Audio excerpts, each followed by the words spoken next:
Next, Pang Bibin. Yes. After Цинчао. Всем добрый день.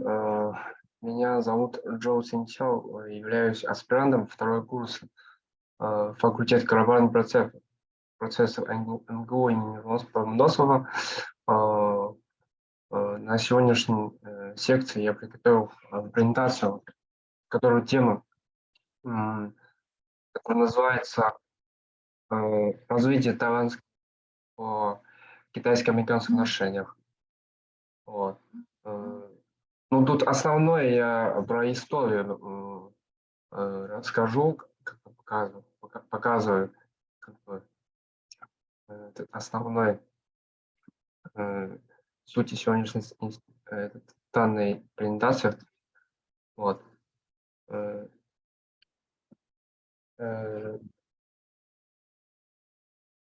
самом деле территория Тайваня до 17 века население острова уже было многочисленным, в основном состоял с носителей тайваньских языков австро-индийской семьи, находившейся по своему развитию на уровне неолита. Вот.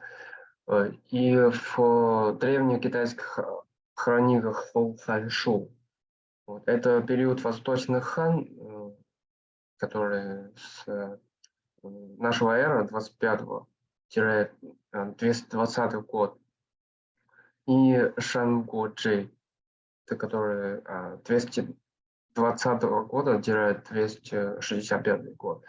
В этих книгах, эти книги, которые именно записывают историю, в этих книгах содержатся уже первые упоминания об острове, которые фигурируют в них под названием Иджоу. Вот. То есть первое название Тайвань, мы его называли Иджоу. И с период Шуй, то есть в конце VI века, в начале VII века, именно Тайвань чаще всего именовался Лючил, второе наименование. Вот. То есть по названию небольшого царства в юго-западной части острова. Под современным названием, то есть в Тайване остров встречается именно в бизнес-точке с конца XVI века. Вот. Прошу прощения, можем это показать. Торговля и навигация через Тайваньский пролив, то есть между материком Китая и Тайванем, начались задолго до освоения его китайцами. Первая военная экспедиция китайцев на Тайвань отмечена в 2030 году, и в 610 году 10 тысяч китайской армии совершили новый поход на Тайвань. Извините, в 230-м, а не 2000. Это... Да, я ошибся, да. Меньше хотел поправить.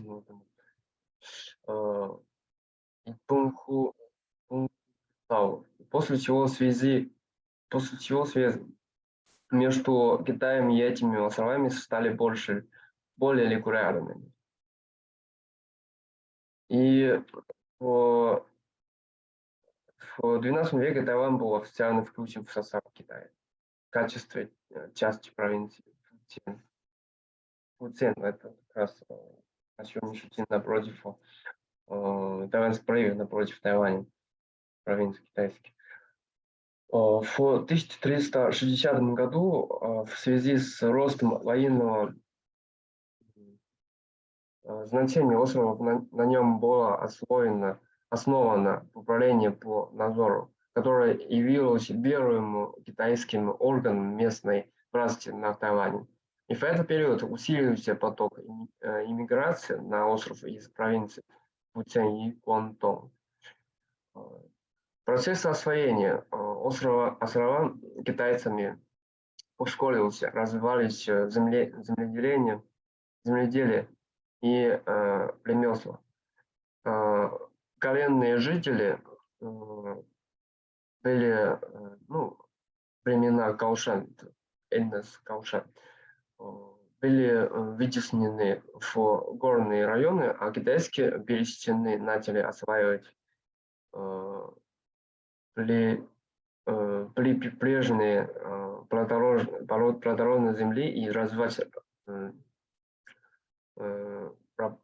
рыбный промысел в прибрежных водах. Вот. И дальше можем видеть, что с конца 16 века начала 17 веков начались вторжения иностранных завоевателей на Тайвань. То есть это как раз в то же время. Вначале это были японские феодалы и пираты, пытавшиеся закрепиться в Чингон, Гаосен и Хуалянь. Однако с помощью подкрепления, присланных из Фуцзянь, японцы были отброшены с Тайваня. И в 1590 году на Тайвань проникли португальцы, давшие остров название Формоза. То есть европейцы территорию называют Формоза в то время. Это означает прекрасная земля, вот территория, место. В 1624 году он попал под контроль голландцев из Ост-Индской компании. То есть можем видеть здесь это такой фиолетовый цвет на южной части Тайваня. Он под контролем голландцев. Вот. И в 1626 году на Тайвань послал свои военные корабли Испания, то есть здесь в зеленой части, и удалось закрепиться в северной части острова. Борьба за обладание Тайванем между Голландией и Испанией в 1641 году завершилась победой Голландии. Вот. И в сентябре 1652 года против голландских колонизаторов вспыхнуло крупное восстание китайского населения и аборигенов под руководством Хуая. Несмотря на разгром основных сил повстанцев, под контролем Ост-Индской компании остались лишь северные и южные части, юго-западные районы острова. Вот.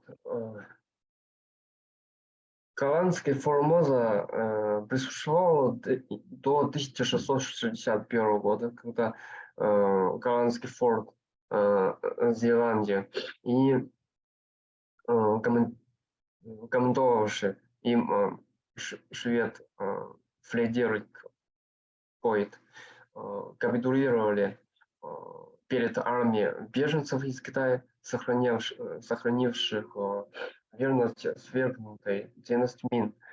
Во главе китайского вторжения стоял адмирал Коксинка, то есть вот Ченгон, мы его уже все знаем. Вот. При нем и его потомках китайское население Тайваня возросло до 200 тысяч. Джин Ченгун и его сторонники создали на острове самостоятельное государство, прекратив его фазу борьбы против маньчжуров свергнувших в Китае Минскую династию и утвердивших свою династию Цин. 22 года понадобилось маньчжурам, чтобы путем экономической блокады и с помощью голландцев подчинить Тайвань цинским императорам в 1683 году. И на Тайване высадилась маньчжурская армия цинской династии. Остров был включен в состав китайской провинции Фудзянь. Хотя Цинская империя имела Тайвань с первых дней, у нее первоначально не было твердых территориальных амбиций относительно Тайваня. Некоторые официальные лица Цинской империи считали Тайвань его лишь срочным местом и намеревались бросить его. Шилинг, который привел войска для нападения на Тайвань, был против. Тайвань слился с территории империи Цин и был включен в состав китайской провинции Фудзянь. Тайвань становился все более китайским. Вот. И отрицательное отношение империи Цин к Тайваню изменилось именно в середине XIX века из-за изменений в международной среде. После объемной войны европейские силы оказали влияние на Тайвань, находившийся под династией Цин. После британских и французских войн против Цинской империи цинский царь согласился открыть торговые сети Тайваня. Внешняя торговля Тайваня была процветающей, что увеличило возможность трудоустройства населения и правительственные доходы. Появились некоторые новые города, а западная культура и западные силы также вторглись на Тайвань.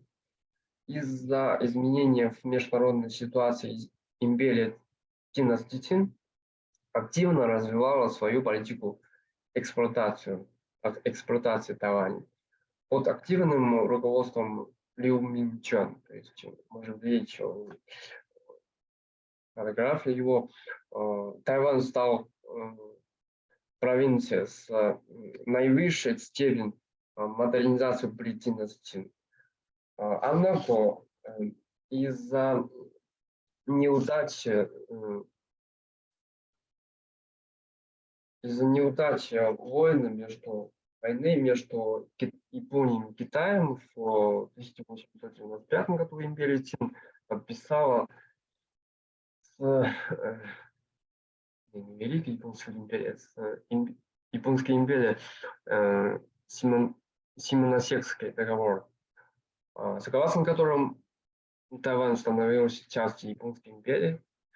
С этого момента японцы начали оккупацию и около 50 лет фактически правили Тайваньский остров. Китайские патриоты пытались образовать на Тайване независимое государство Тайваньская республика, но эта попытка была быстро подавлена японцами. Вот. И дальше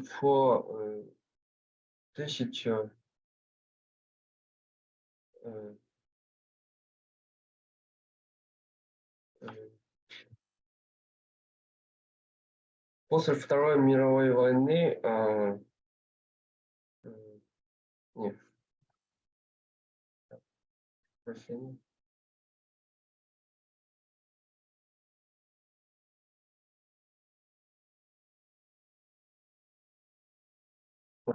Дальше в 1945 году, после поражения Японии во Второй мировой войне, церемония принятия капитуляции провинции Тайваня в китайской зоне прошла в Тайпэе.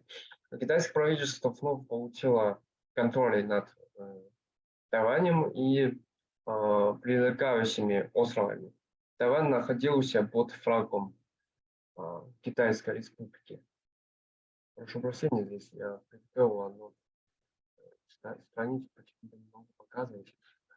Вот. И после Второй мировой войны китайский комендант, то есть Китайская республика, в голове Чан Кайши отказался создать коалиционный правительство Коммунистической партии Китая начал гражданскую войну в попытке уничтожить Коммунистическую партию Китая. И КПК и Народная освободительная армия выиграла войну 3 лет.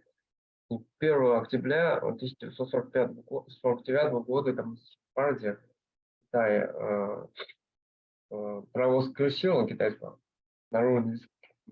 Китайскую народную республику, и комендантские войска отступили от материкового Китая до Тайваня и при поддержке Соединенных Штатов вступили в столкновение с Китайской народной республикой.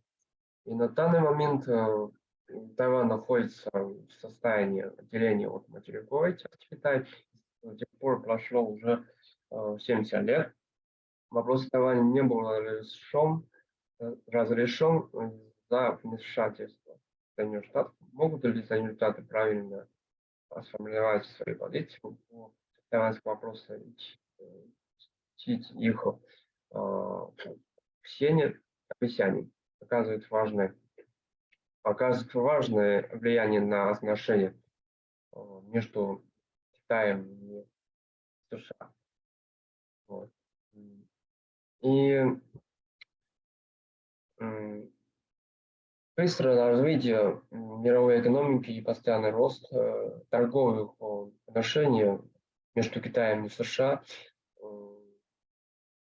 за последние 50 лет уже привели к развитию китайско-американских отношений в форме конфликтов и сотрудничества.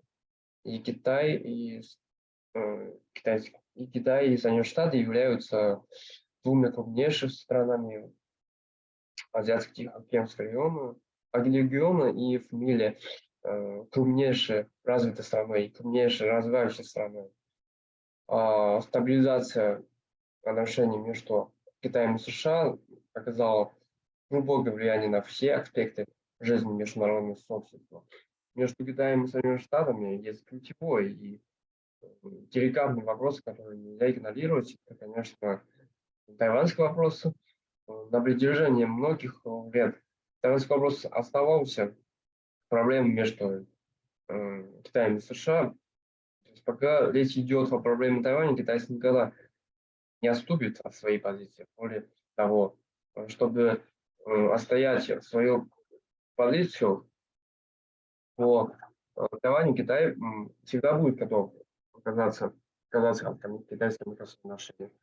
В настоящее время тайваньский вопрос еще будет ли продолжать влиять на развитие отношений между Китаем и США. Вот. У меня все. Спасибо большое. Thank you very much for your presentation. Please, questions. Please, questions.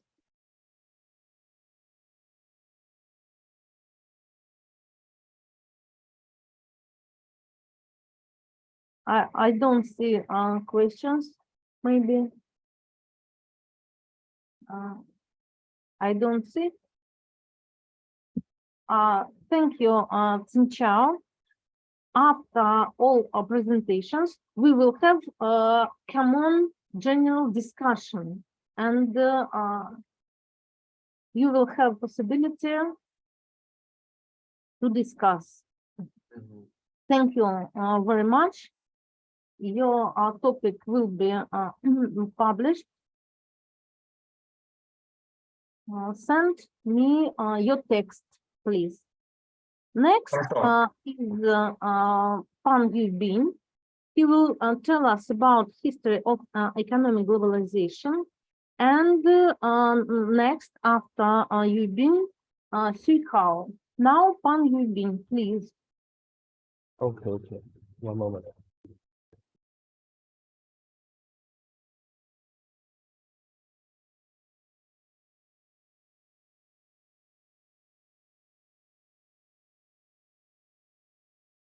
Can you see my?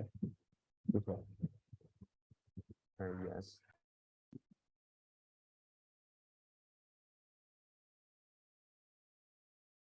Hello everyone. My name is Bang Yudu. I'm from the Faculty of Global Studies in MGO.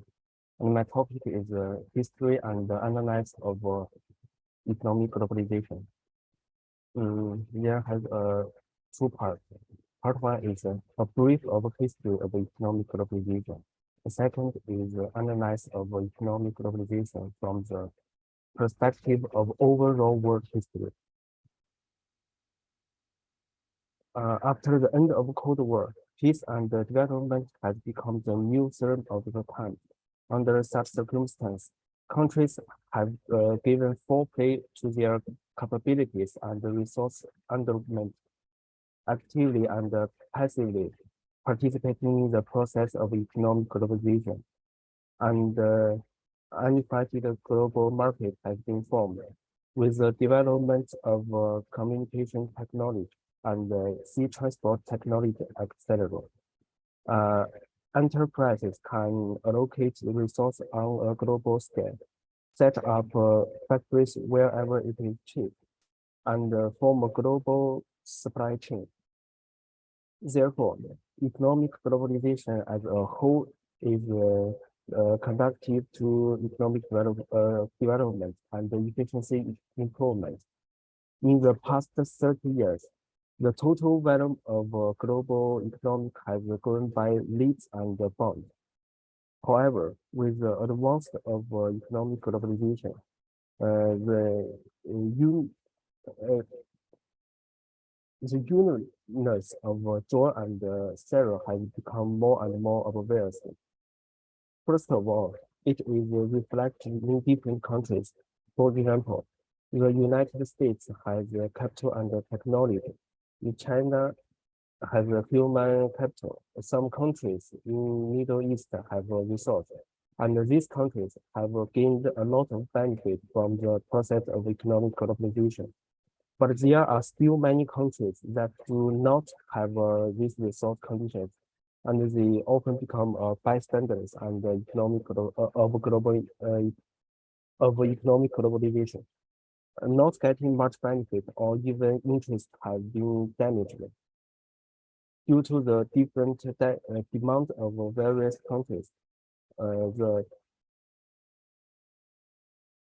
Doha round of trade negotiation under framework of the WTO ended in failure in 2010.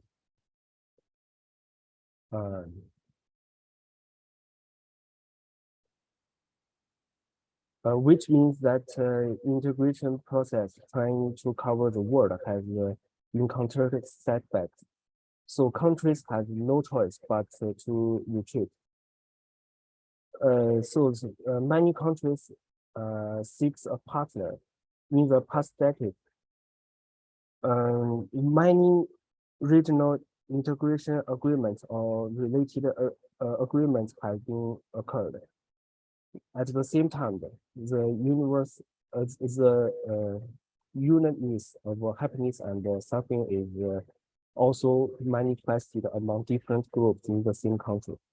It is particularly obvious that the jobs for middle and lower class workers in developed countries rely on for their survival have been transformed to the third world countries. The arrival of a large number also lowered their salaries and working conditions.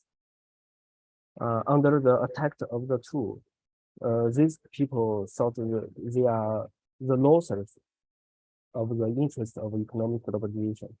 So there were a web of populism in many developed countries.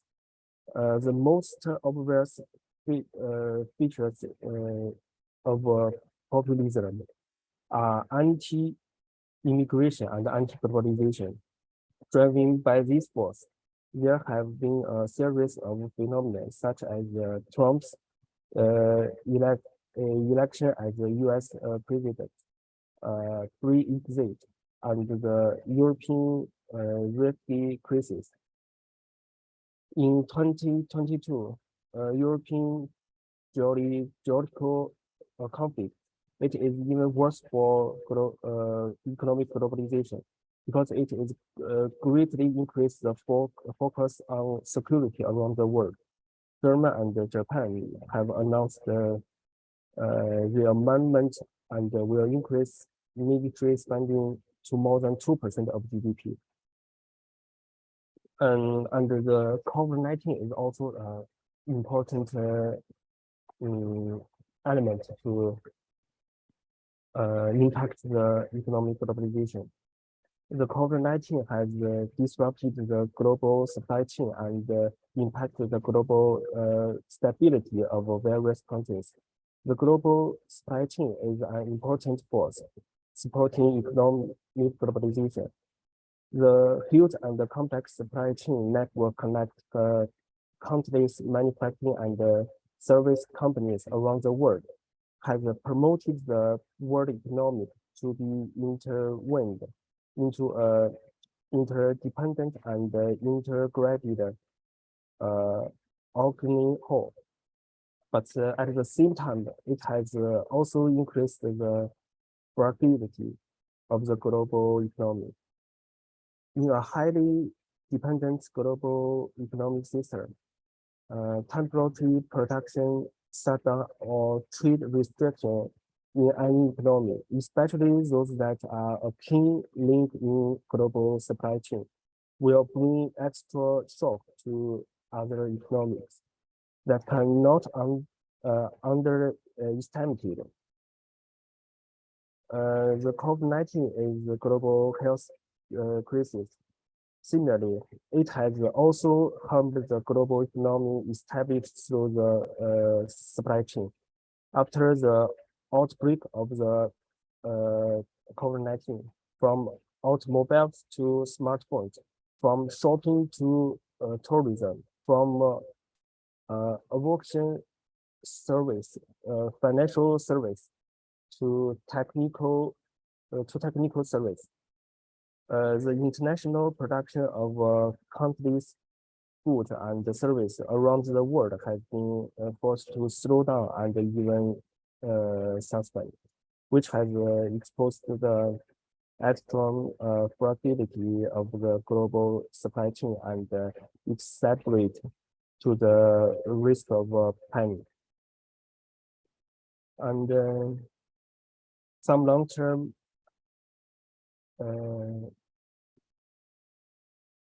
natural countries have been decided phenomenal. So the superposition of those factors makes the economic globalization face unprecedented difficult and challenging at present. And here's the second part, analysis of economic globalization from the perspective of overall world history. There has a Chinese scholar, Mr. Wu Yijing, once made following reflections on the development of a subject of world history. As a whole, world history should explore and explain such a thing, that is how history developed into the history of world. Regarding the service collectively referred to by later generations as the overall view of world history. He once had a clear conceptual definition in his monograph. The development of human history into world history has gone through a long process. This process includes two aspects: the vertical development and aspect and horizontal development.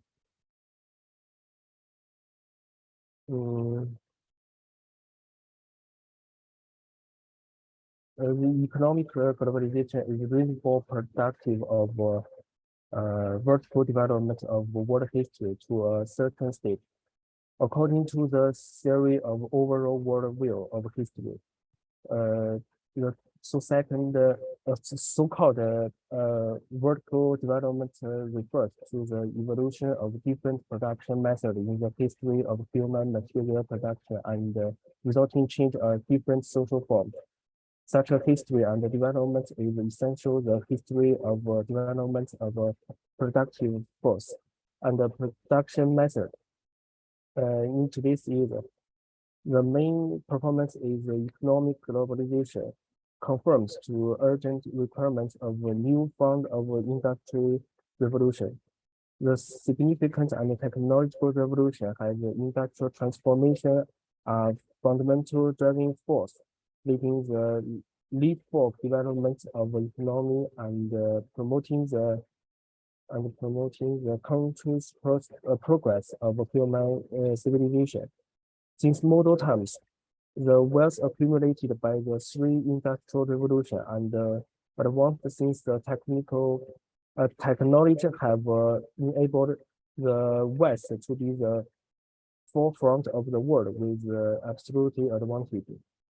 With the advent of new round of scientific and technological revolution, major disruptive technologies such as the Internet Plus, artificial intelligence, 3D printing, cloud computing, quantum information technology, and bioengineering continues to emerge. And the transformation of satisfaction and technological achievements has accelerated significantly. New methods continue to emerge.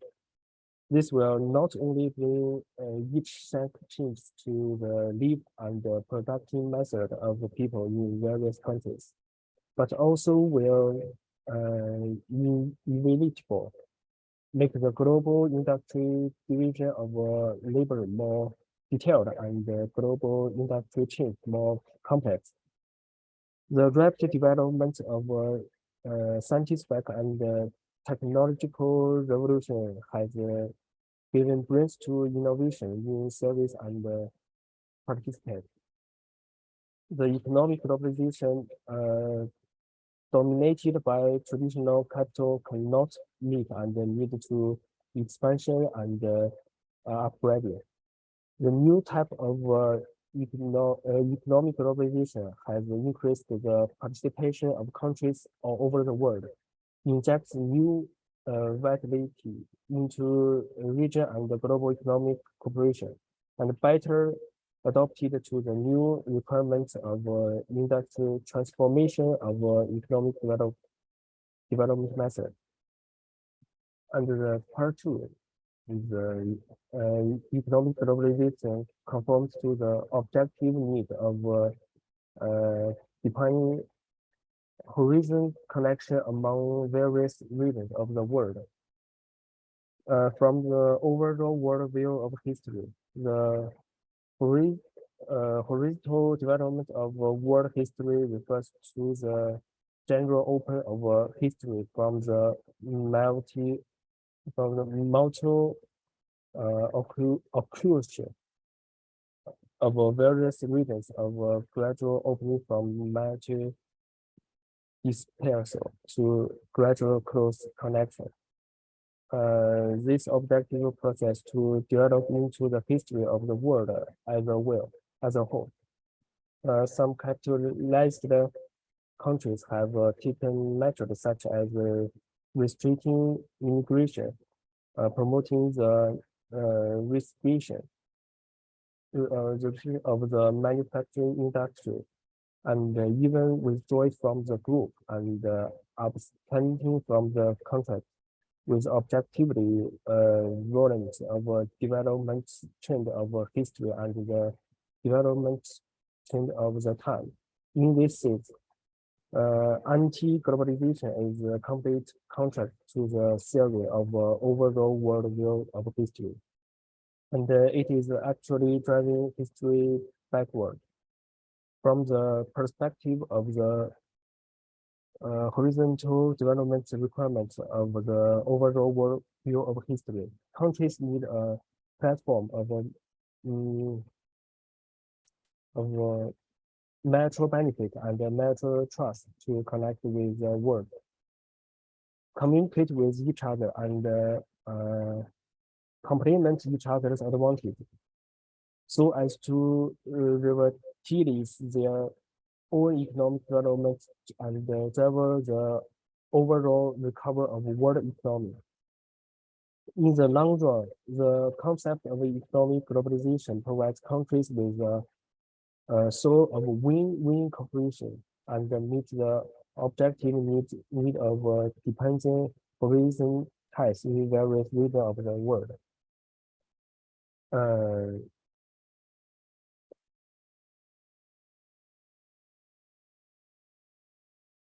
So there is a conclusion. Through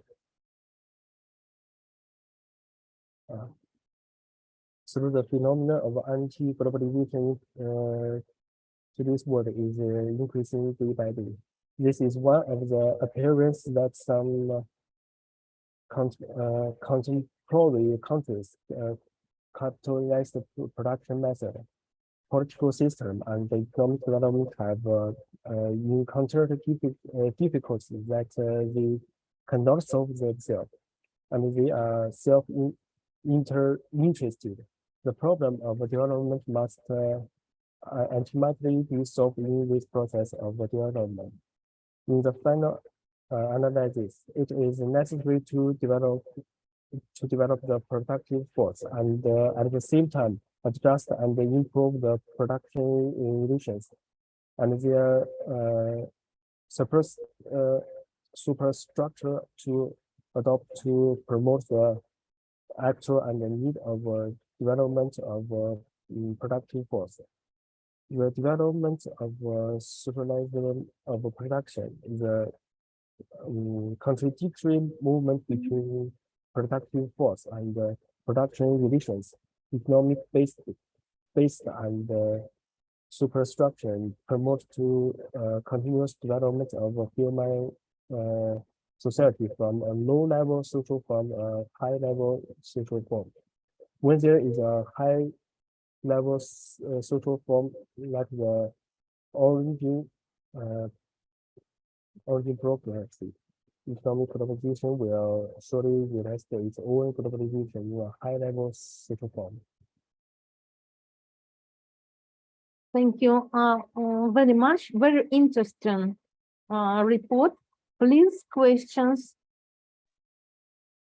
Yes, dear Yuping, I have a question.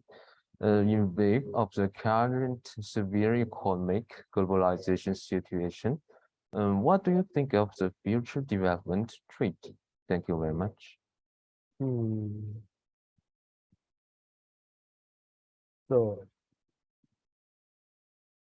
the chairman Xi Jinping has proposed one new theory in the new economic globalization, which is the Belt and Road. Based on the Belt and Road, the Belt and Road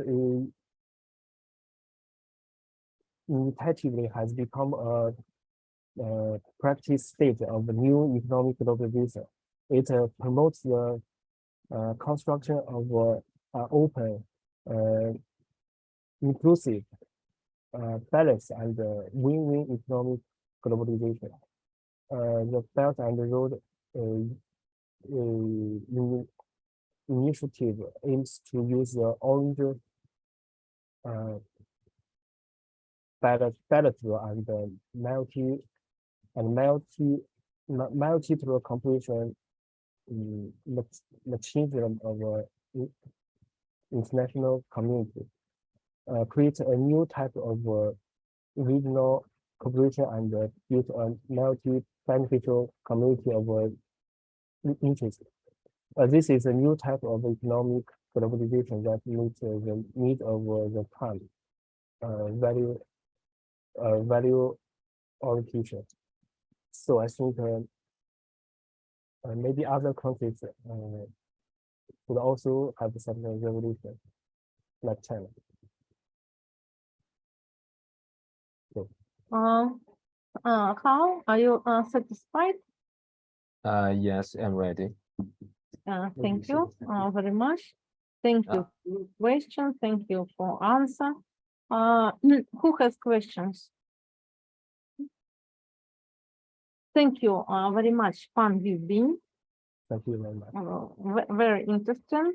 Now, Kao Sui, counter-globalization, change and China's response in global historical perspective. And the next is Yan Zinyang, about social media's impact on the process of globalization. Please, Kao. Yes.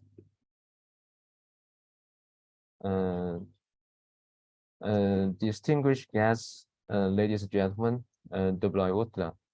I'm Shihao from Faculty in Global Processor. So my topic is counter globalization change and China's response in a global historical perspective. It can be divided into two parts. First one is the history of reverse globalization, and the second is responding to counter globalization with a high level of openness to the outside world. So please allow me to introduce the part one, the history of reverse globalization. In the wake of the 2008 financial crisis, the global economy has once again been affected by multiple factors, and the threat of counter-globalization has intensified since Trump took office. At this critical period of global economic change and adjustment, the idea of opening up to the outside world in the new era on the basis of an integrated approach to the two major situations at home and abroad, refutes threats, protectionism, and provides a direction for China's opening up to the outside world in the new era. The ideology of opening up to the outside world in new era is the latest achievement of China's theories of opening up to the outside world, and is an action guide for understanding and responding to the challenges of anti-globalization thinking and proactive participation in globalization and global governance. So, the stage of development of anti-globalization can be divided into 5. First one is a stage. The first one is a period of capitalist colonization since the great geographic discoveries. The geographic discoveries driven by capital and profit were of great significance for the emergence of economic globalization, without which the preconditions for its emergence would not have existed, nor would there have been a realistic base for reverse globalization. For the first time, the human footsteps across from one continent to another, achieving a revolutionary change from nomadic civilization, farming civilization to maritime civilization, which, on the one hand, gave mankind a true understanding of the Earth, expanded the space of human activities, and laid the spiritual foundation for economic globalization.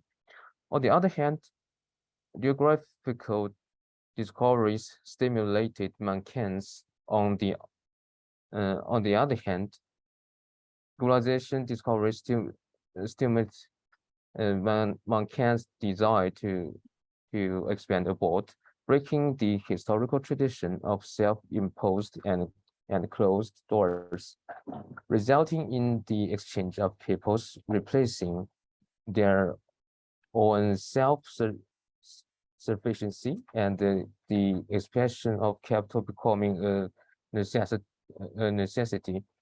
After the great geographical discoveries, European colonies and merchants began to enter the Americas, Asia, and Africa, and the rush to explore and trade was driven by capital for profit, intercontinental trade, and the exploitation and plundering of local resources. The period was thus the we will know in embryonic period of reserve globalization. So the second period has during the second industrial revolution, the second technological revolution took place in the developed countries of the West during the period, from the steam engine area into the electro area, from the light industrial revolution centered on the textile industry into the heavy industrial revolution represented by iron and steel, uh, petrochemicals, electro appliance, machinery, and automobiles, with productivity gaining a new and great development. During this period, dams, cars, railways, and iron ships become the new means of transport, and radio and telegraph become the new means of communication, shortening the distance between time and space and providing a new material and technical basis for the great development of international trade. During this period, the Western powers carried out a worldwide colonial expansion to carve up the world with a new weapon created by the new technological revolution. By the beginning of the 20th century, the world's territories has been divided up, and the burgesses had extended capitalistic domination to new territories and formed a capital system. In this period, the development Western countries developed from labor capitalism to monopoly capitalism, where monopoly capital dominated economic life and its templates had reached out to all parts of the world.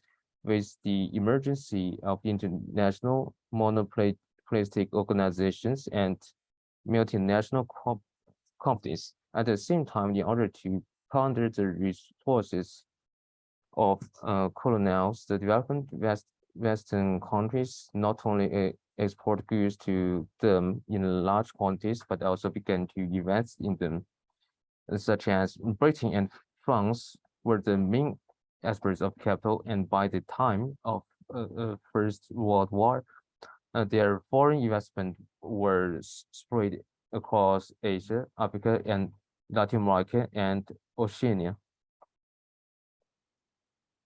The stage is also the stage of development of reverse globalization.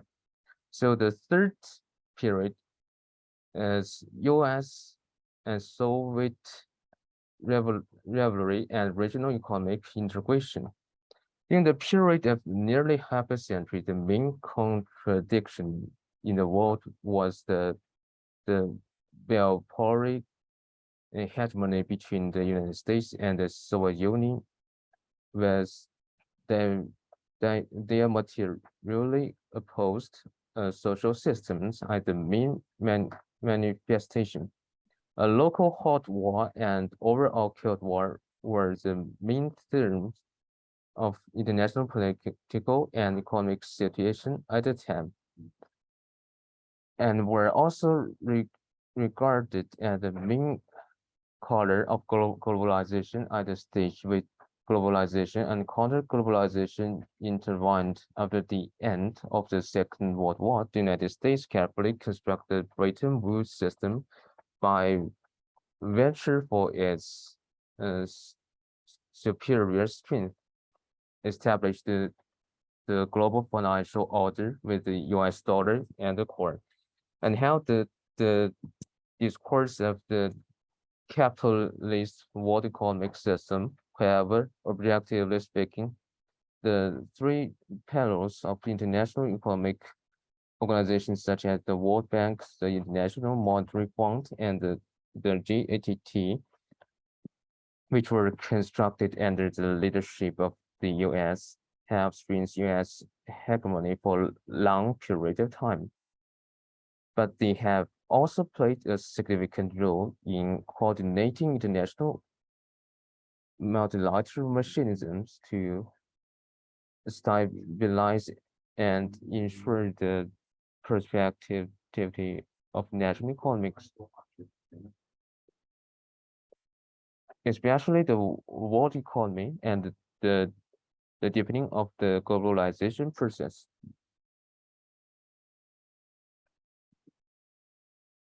So during this time, with the European integration process in the Western kept moving at a rather solid pace.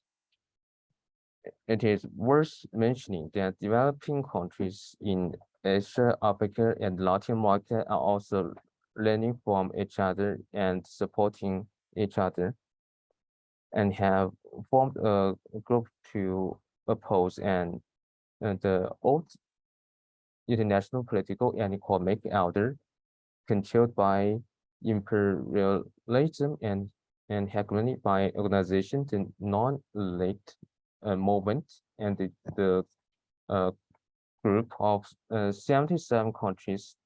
The group of 77 has formed a powerful force to oppose the old international political and economic order dominated by imperialism and hegemony, and to pursue the establishment of a new just and regional international political and economic order.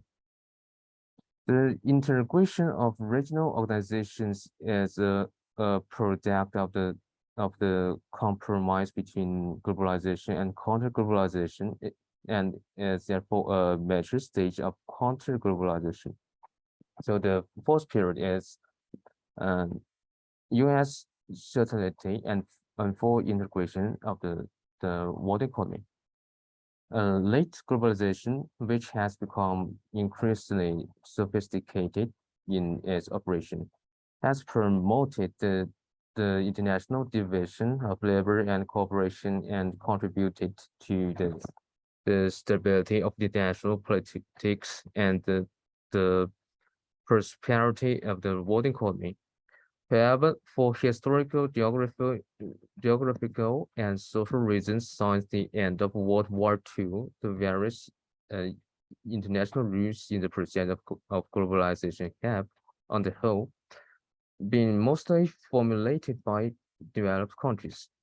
And the most major powers, especially certain capitalist powers, have naturally become the main beneficiaries of globalization and makers of the role of the game.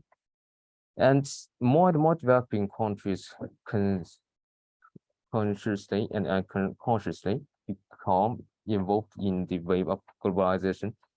The vast number of developing countries, which are already at a disadvantage in global competition, will have to pay a higher price for complying with many apparently unfair rules. When many countries and regions in the world and different sectors within them are unable to share the dividends of globalization in a relatively balanced and equitable manner, globalization will inevitably encounter unprecedented resistance to its advancement, and the undercurrents of anti-globalization or even anti-globalization thinking will be rampant. This is the perfect example of counter-globalization, and it also the stage of compilation of counter-globalization. So the last period centered on the threat towards multipolarity. After the international financial turmoil triggered by the U.S. subprime mortgage crisis in 2008, global growth recovery has been sluggish, and the international political and economic situation has shown great instability and uncertainty.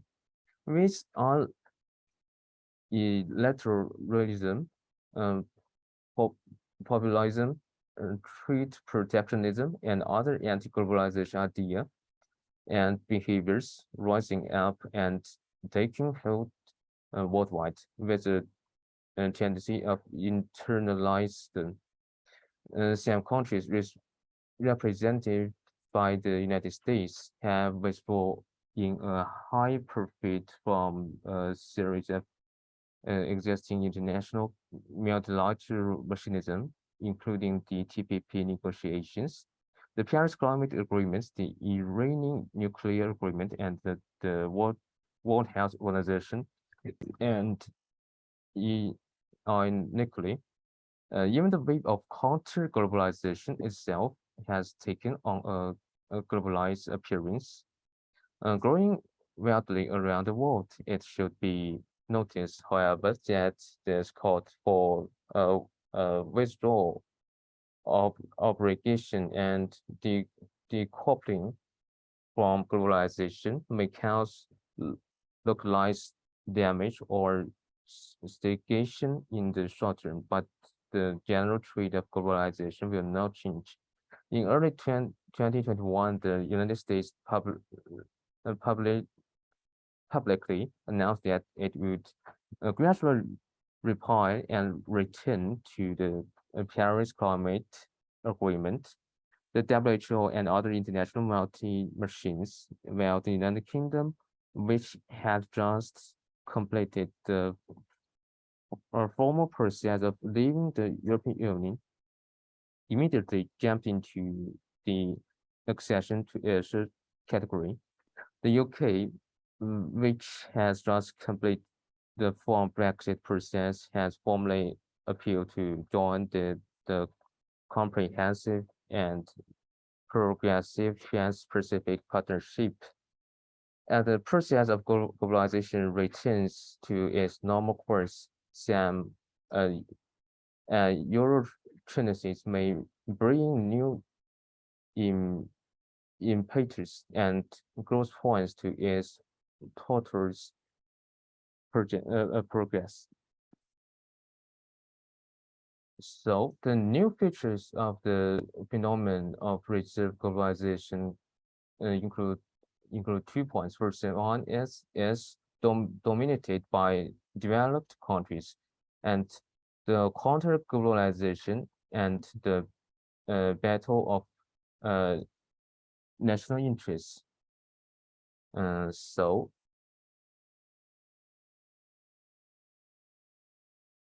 So the part 2 is responding to counter-globalization with a high level of openness to the outside world. Building one belt, one road together. In November 2013, the third plenary session of the 18th CPC Central Committee included the construction of the Belt and Road in the decision of the CPC on several major issues of deepening reform. In October 2017, the 19th National Congress of the Communist Party of China adopted a resolution on the constitution of the CPC, which included the promotion of the Belt and Road project in the party constitution. The construction of the Belt and Road is a new change in the new area and a new stage of China's opening up to the outside world. It is dedicated to promoting the common development of China and its neighbors by making use of its own resource advantage. The, the Belt and Road is an initiative of China to its neighboring countries and developing countries, and realization of its mutually beneficial goals requires the joint efforts of the countries along the route.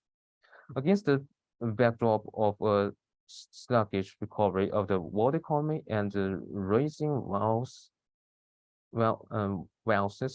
of anti-globalization, the Belt and Road project has attracted widespread attention for the international community. Today, globalization has taken the community of mankind beyond the borders of nations. The events in one region always have unexpected consequences. There are still many global problems that need to be addressed by the international community, pandemics, climate change, nuclear weapons, environmental pollution, etc. The idea of counter-globalization will not solve these global problems, but will further exacerbate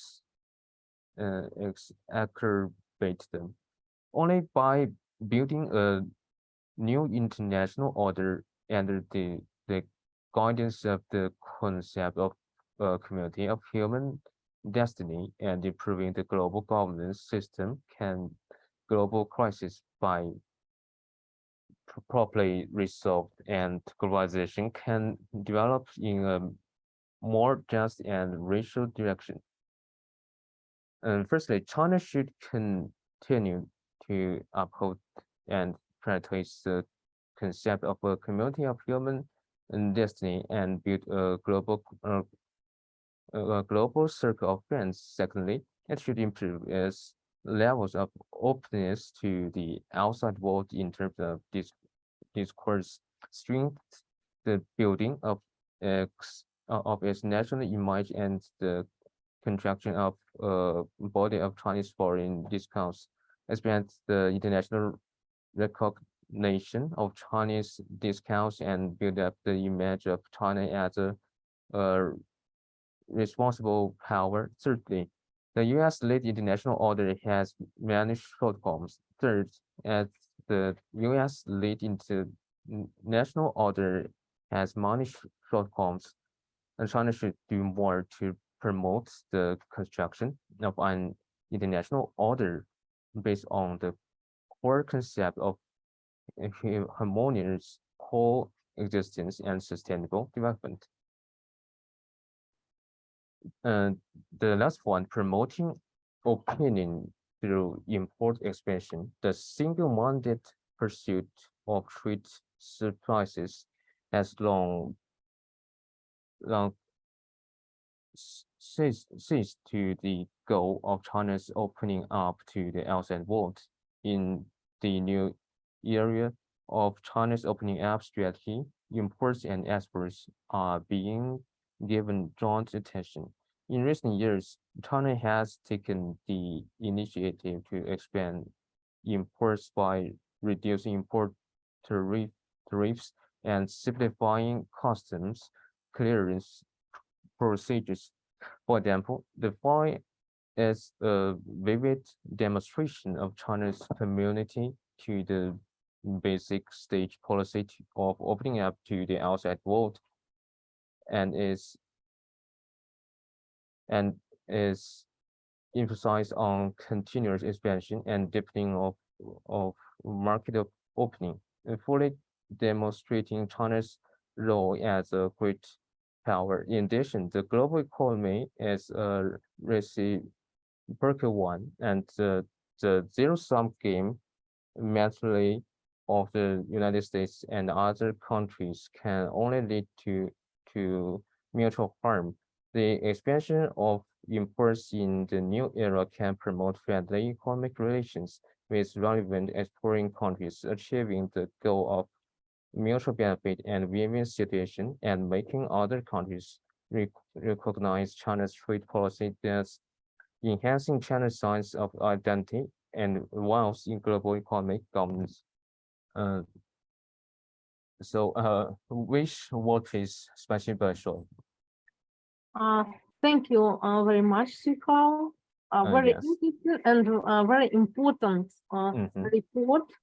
Thank you very much. You Bing told us about anti-globalization. You told about reverse of globalization. It's the main tendency of our times, maybe.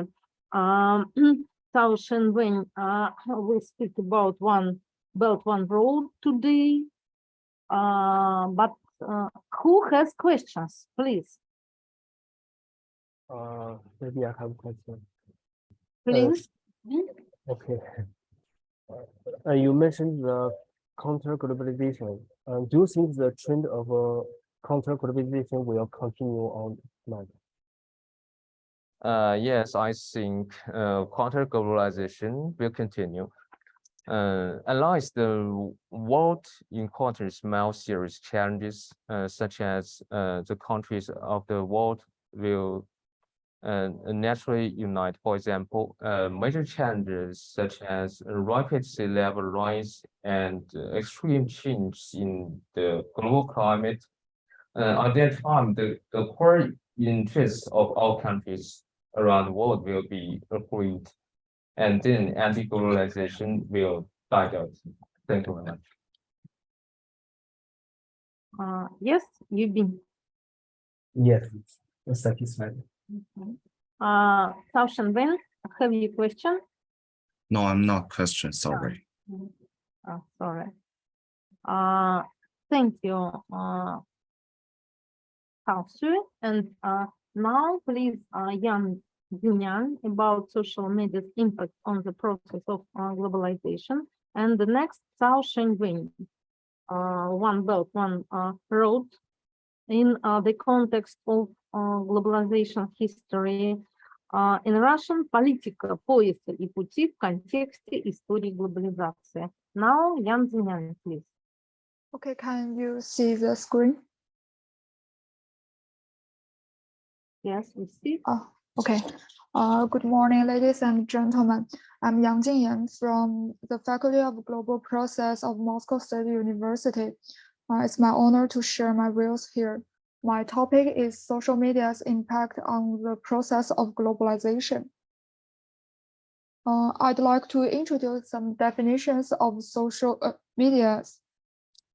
In 2015, Thomas Aschner and Frank Jakob defined social media as web-based applications and interactive platforms that facilitate the creation, discussion, modification, and exchange of user-generated content, and classified 13 types of social media.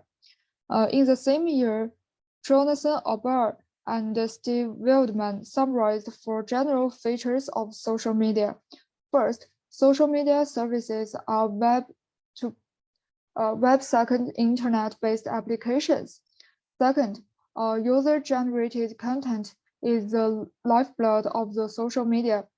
Third, users create service-specific profiles for the set or app that are designed and maintained by the social media organization.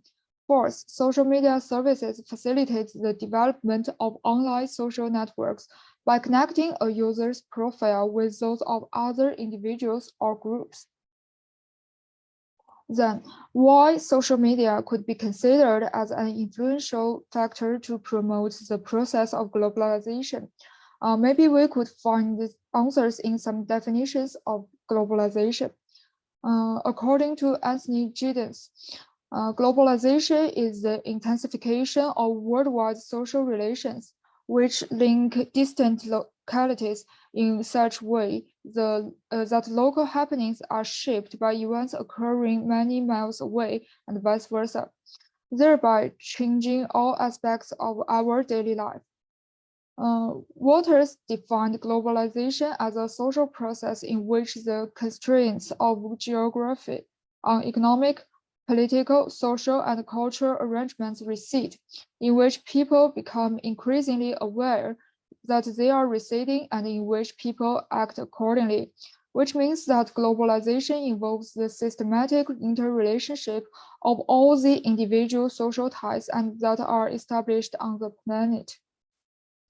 Well, Held and his colleagues considered globalization as a process or set of processes which embodies a transformation in the spatial organization of social relations and transactions, generating transcontinental or interregional flows and networks of activity, interaction, and the exercise of power. Although the definitions have different emphases, the interconnected relations among the world remains the core position, while social media, as its definition showed before, could help to achieve these particular goals. So how do the mechanisms operate? Held and his colleagues provided a framework consisting of spatial temporal dimensions to analyze. The dimensions include the extensity of global networks, the intensity of global interconnectedness, the velocity of global flows, and the impact propensity of global interconnectedness. Generally speaking, globalization is growth in the breadth, intensity, speed, and impact of worldwide interconnectedness. Held and his colleagues characterized it with 4 types of change. First, it involves the stretching of social, political, and economic activities across political frontiers, regions, and continents. Second, it suggests an intensification or increase in magnitude of interconnectedness and flows of trade, investment, finance, migration, culture, and so on. Third, the growing extent, intensity, and velocity of global interactions can be associated with their deepening impact, such that the effects of distant events can be highly significant elsewhere, and even the most local developments may come to have enormous global consequences. In this sense, the boundaries between domestic matters and global affairs become increasingly blurred. Fourth, the growing extensity and intensity of global interconnectedness can be linked to a speeding up of global interactions and processes as the evolution of worldwide systems of transport and communication increases the velocity of diffusion of ideas, goods, information, capital, and people. We could see that in the fourth character, which is shown here, they directly established a comprehensive connection between globalization and social media, which is part of the worldwide system of communication by addressing its role in increasing the extensity, intensity, and velocity. Actually, there's another theory reflecting the same character. That is 6 degrees of separation, which means that all people are 6 or fewer social connections away from each other. This theory was examined by a research conducted by Microsoft in 2008, analyzing MSN electronic messages and finding that most people are connected by exactly 6.6 degrees. Later, when Facebook became one of the world's most important social media, it did another experiment together with Yahoo. The results showed that in addition to the explicit social connections, social media also provided the tools to create new connections from invisible relationships, which means that we have more opportunities to connect with others so that global interconnectedness increase as well. Here is another way to find out the mechanisms. Waters traced globalization through 3 regions of social life, and we could find out social media influences these regions by some examples. First, about social media's impact on cultural globalization. In Waters' view, the cultural field refers to social arrangements of the production, exchange, and expression of symbols or signs that represent facts, affects, meanings, beliefs, commitments, preferences, tastes, and values. Generally speaking, social media provides a platform for intercultural dialogue. Well, Terry Ratnan pointed out that when scholars concentrate on the role of media and communication in globalization, they marginalized the social media only into the cultural field. However, the impact of social media has already penetrated into the economic and political regions. Therefore, we should talk about social media's impact on the other two regions. About the impact on economic globalization, Waters referred to the economic field as social arrangements for production, exchange, distribution, and consumption of land, capital, goods, and labor services. Transnational companies play an important role in the process of economic globalization. While their marketing strategies and business model would be adjusted due to the rising of social media, businesses can benefit in various ways from social media. It's a great way to connect with potential partners, find customers, build brand awareness, and more to connect with customers. Plus, companies that use social media effectively are able to grow faster than those that do not use it as an integral part of their business strategy. Social media is used by many companies in order to establish themselves online and generate traffic, followers, leads, likes, or shares. Finally, about the social media's impact on political globalization. According to Waters, the political sphere includes social arrangements for the concentration and application of power that can establish control over populations, territories, and other assets, especially insofar as it is manifested as the organized exchange of coercion and surveillance. For example, military, police, bureaucracy, such institutionalized transformations of these practices as authority, regulation, administration, and diplomacy, and such resources as electoral support, political donations, capacities of redistribution, citizenship rights, taxation support, lobbying, and obedience. As Flo pointed out, in the context of globalization, social media causes transformations in culture, identity, political, and symbolic power, and the relative strength of nationalist and cosmopolitan ideas. Therefore, during the process of political globalization, increasing the civic participation is crucial, and social media plays an effective role to achieve this goal. One example is from intergovernmental organizations, which is an important player on the arena of political globalization. It has been shown that the largest NGOs make an extensive use of different social media platforms with an emphasis on the use of Twitter and Facebook to improve their relations with the public. These are mechanisms of how social media impose the impacts on the process of globalization. However, in recent years, as more governments and organizations have recognized the importance of taking advantages of social media to seize speaking right in the context of globalization, there are more regulations on social media and more misinformation as weapons. So it's hard to predict whether the positive impact will continue or the negative effects will disrupt the process of globalization. That's all about my share. Thank you.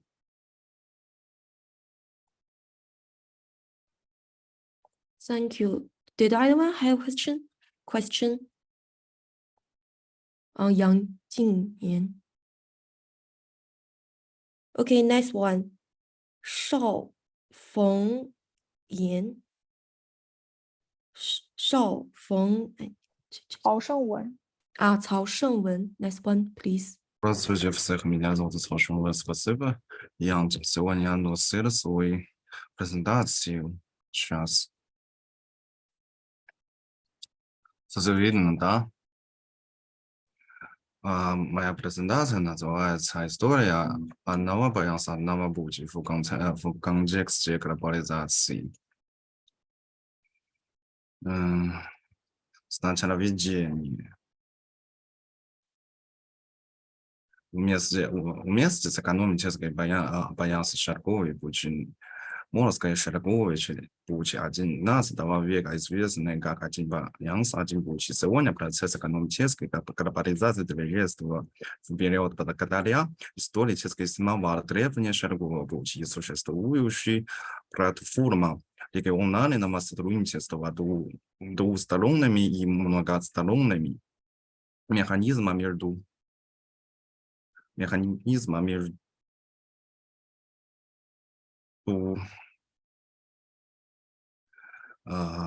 Китаем и соседними странами, как создатели старого и нового пути. Китай имеет глубокую историческую связь с обоими, а также неразрывно связана с ними по духу. Поэтому цель изучения древнего шагового пути исторического предшественника, оно обязанного пути состоит в том, чтобы извлечь исторические уроки родного пути и укрепить доверие к экономической глобализации. Моя презентация делится на 4 части. Первая часть — это происхождение и название концепции шагового пути. Мы будем разговаривать исход — это название. Вторая часть — это происхождение шагового пути, ему какова шагового пути. Будет планировано показать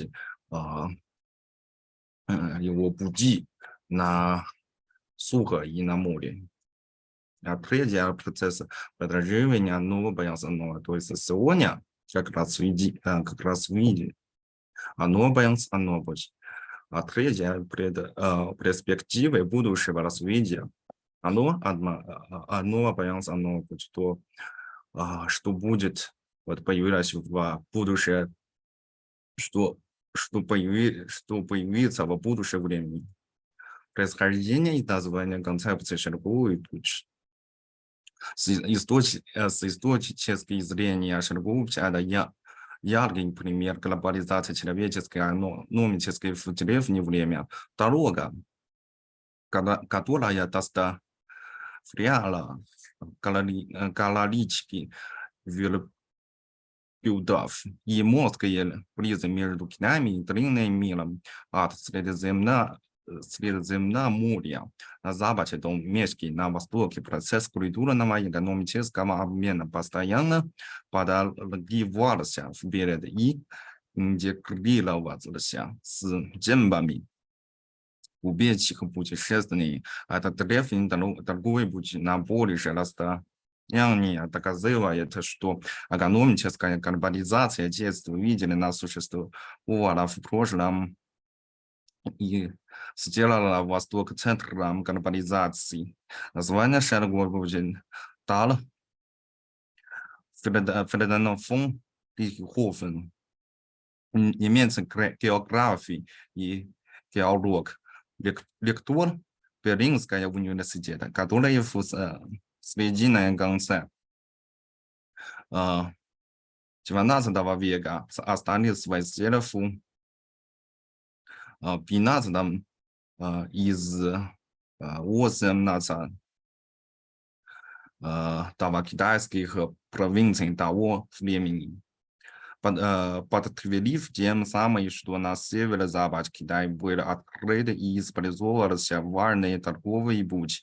Во втором доме своего пятидомного труда 1884 года китайский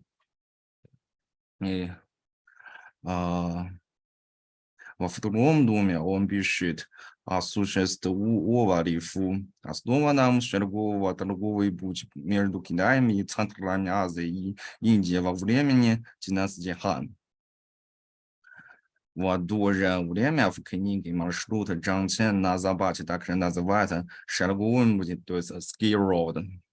Но он использует этот термин с большой осторожностью, и в его концепции термин шаговый путь остановится только к торговым путем между Европой и Азией во время династии Han. Он даже был только торговое сообщение между Европой и Азией с от 128 от 150 года до нашей эры. Другой немецкий историк после него Альберт Хельман завершил научную аргументацию, пользуясь шаговой путь расширить его географической рамки до побережья Средиземного моря и Малой Азии. В своей книге «Древний шаговый между Китаем и Сирией», определив основой пути шаговой пути концепцию названия этого пути напрямую связано с шаговым. Текстиль на основе шаговой без изобретения и родился в Китае. Этот текстиль выше отлична текстурою и ощущением, а также большую практический конформу. Этот характеристики теряют из широких предметами роскоши, произведения искусства, подарками, но также и практическими товарами. Имеет по этой причине широк стал такой же международной валют, как и предметом роскоши. В Древнем Китае во времени династии Han шаг используется в качестве денег для оплаты армии, так же как моменты изымна в ценности в Центральной Азии. С другой стороны, шагом могли распрачиваться в качестве валюты монаха и храма или штрафы, выплачиваем преступниками.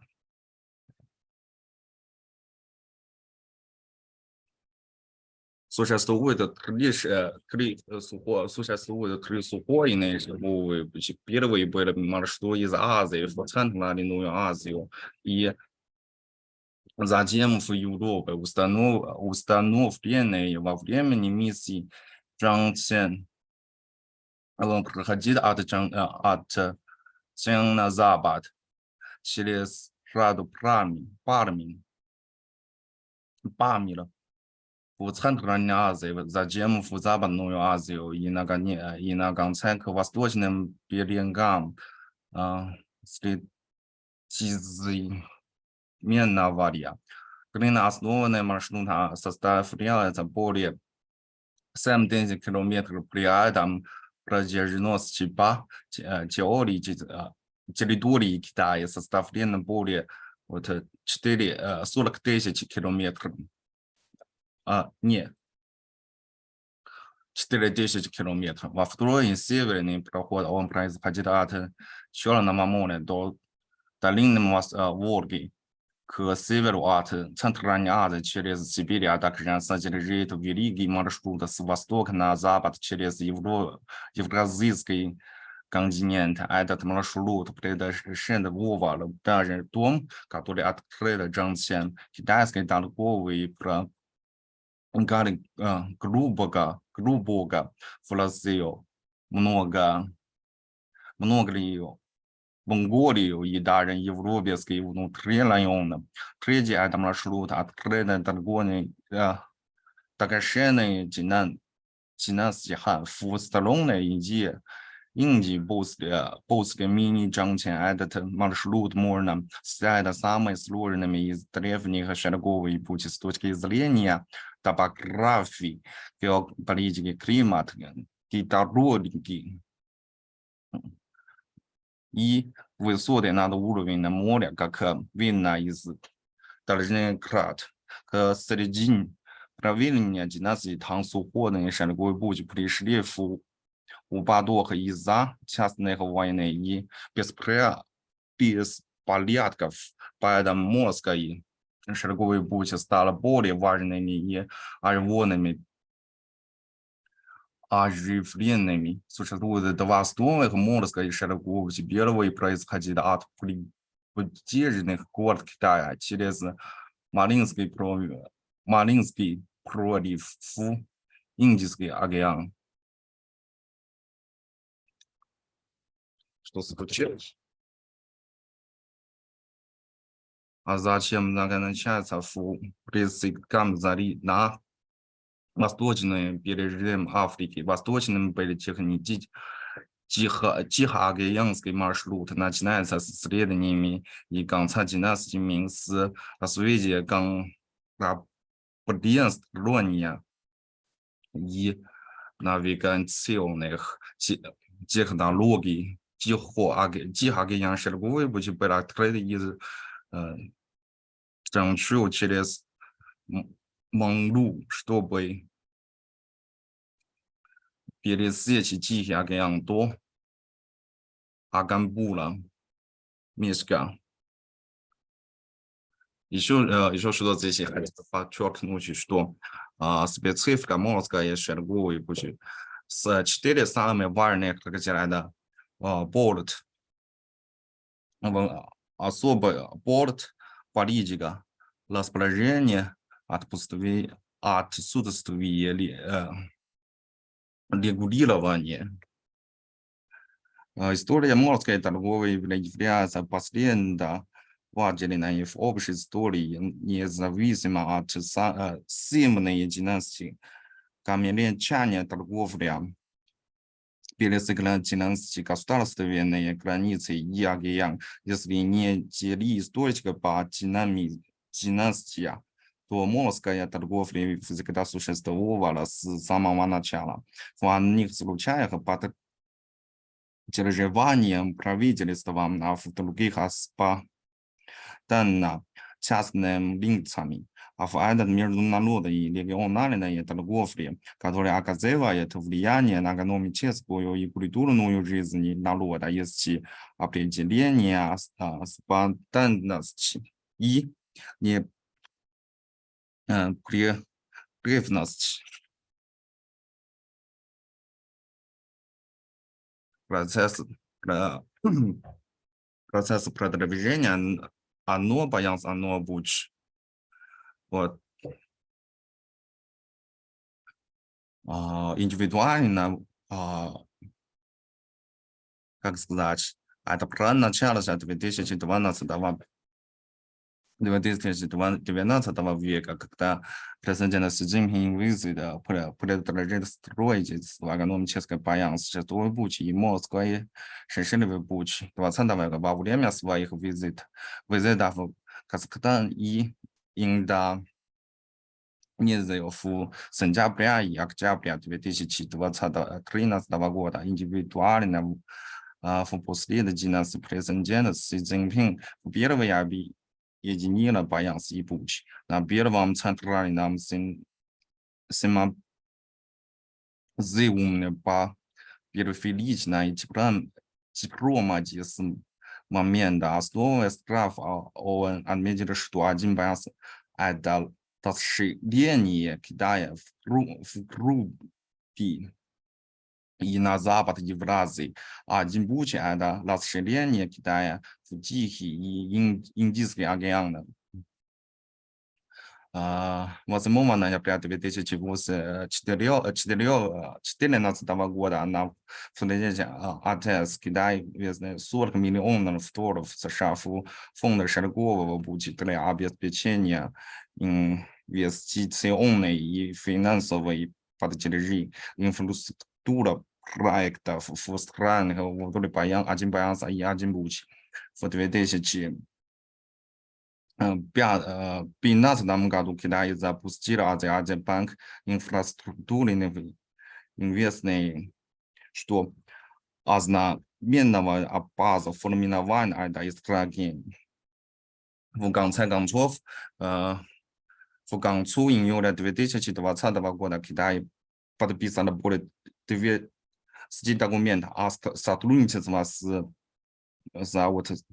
149 стране и 32 международных организаций в таких областях, как коммуникации, инвестиции, торговля, финансы, наука и техника, социальные, гуманитарные науки и так далее.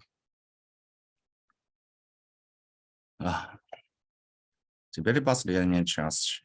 Это перспективы будущего развития нового баланса. Сначала это опасность. Первое это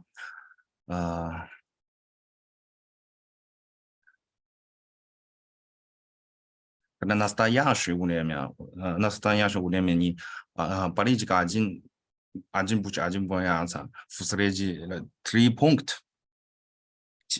пункта опасность. Первое это торговый протекционизм и глобализация как результаты эпидемии. А второй горячие конфликты из-за геополитических противоречий. Третье региональная нестабильность в концепции войны. Четвертое конкурирующая политика внедрена западным лагерем. Возможность, когда применение национальная церковь имеет длинная отдача от строительства не является, можно сказать, что возможность заключается в способности Китая обеспечения стабильности и долгосрочную экономическую жизнеспособность, а также развитие и поддержание инфраструктуры. Китай предпочитает работать и строить из идеи долгосрочного продолжительного и непрерывного развития, в отличие от западного лагеря, которые ищут краткосрочные выгоды, что является более дешевыми и более устройственными вариантом. Потенциалами развития для некоторых развития страны, а внутри конкурирующей западной политики означает, что политика Китая является более зрелой и жизнеспособной с точки зрения опыта и репутации. Спасибо за внимание. Спасибо большое за интересный доклад. Скажите, пожалуйста, меня слышно хорошо или я плохо говорю? Ну, мы все слышно. Все хорошо. Спасибо большое. Шэньвэнь, очень интересный доклад. Позвольте, я задам вам два вопроса. Первый вопрос. Какие океаны сегодня для Китая являются наиболее важной стратегической целью, подобно вот морскому шелковому пути в средние века? И второй вопрос. Вот где, по-вашему, пройдет вот тот конкурирующий стратегический путь, который страны Запада хотят создать как альтернативу проекту «Один пояс, один путь»? Пожалуйста. Сначала отвечал ваш первый вопрос. По моему мнению, я думаю, что Индийский океан и Тихий океан самый важный для Китая, потому что нашего широкой путь на океан, то есть проехать через эти океаны. А второй, простите, просто повторите вопрос. Не очень слышно. Вы говорили о том, что США и страны Запада хотят создать альтернативу. Да, конечно. Китайской инициативе «Один пояс, один путь». Где территориально, географически может пройти, это зона альтернативного влияния Можно Запада. сказать, Центральной Азии, да, как сказать, сейчас у нас в Китае, раз я хотел создать многополярный мир, то будет оказать, ну, как сказать, Китай и Россия — это новые силы, а в мире, то есть Запад — это старые силы. Как сказать, а в Азии это самое важное место, потому что это центр мировой остров. Кто определил центр Азии, кто определил вот мировой остров, то есть кто контролирует определил мир. Я так думал. Да. Спасибо. Какие еще у нас есть вопросы?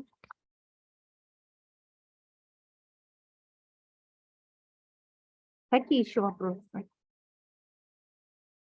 So. Тогда спасибо вам огромное, Шэньвэнь.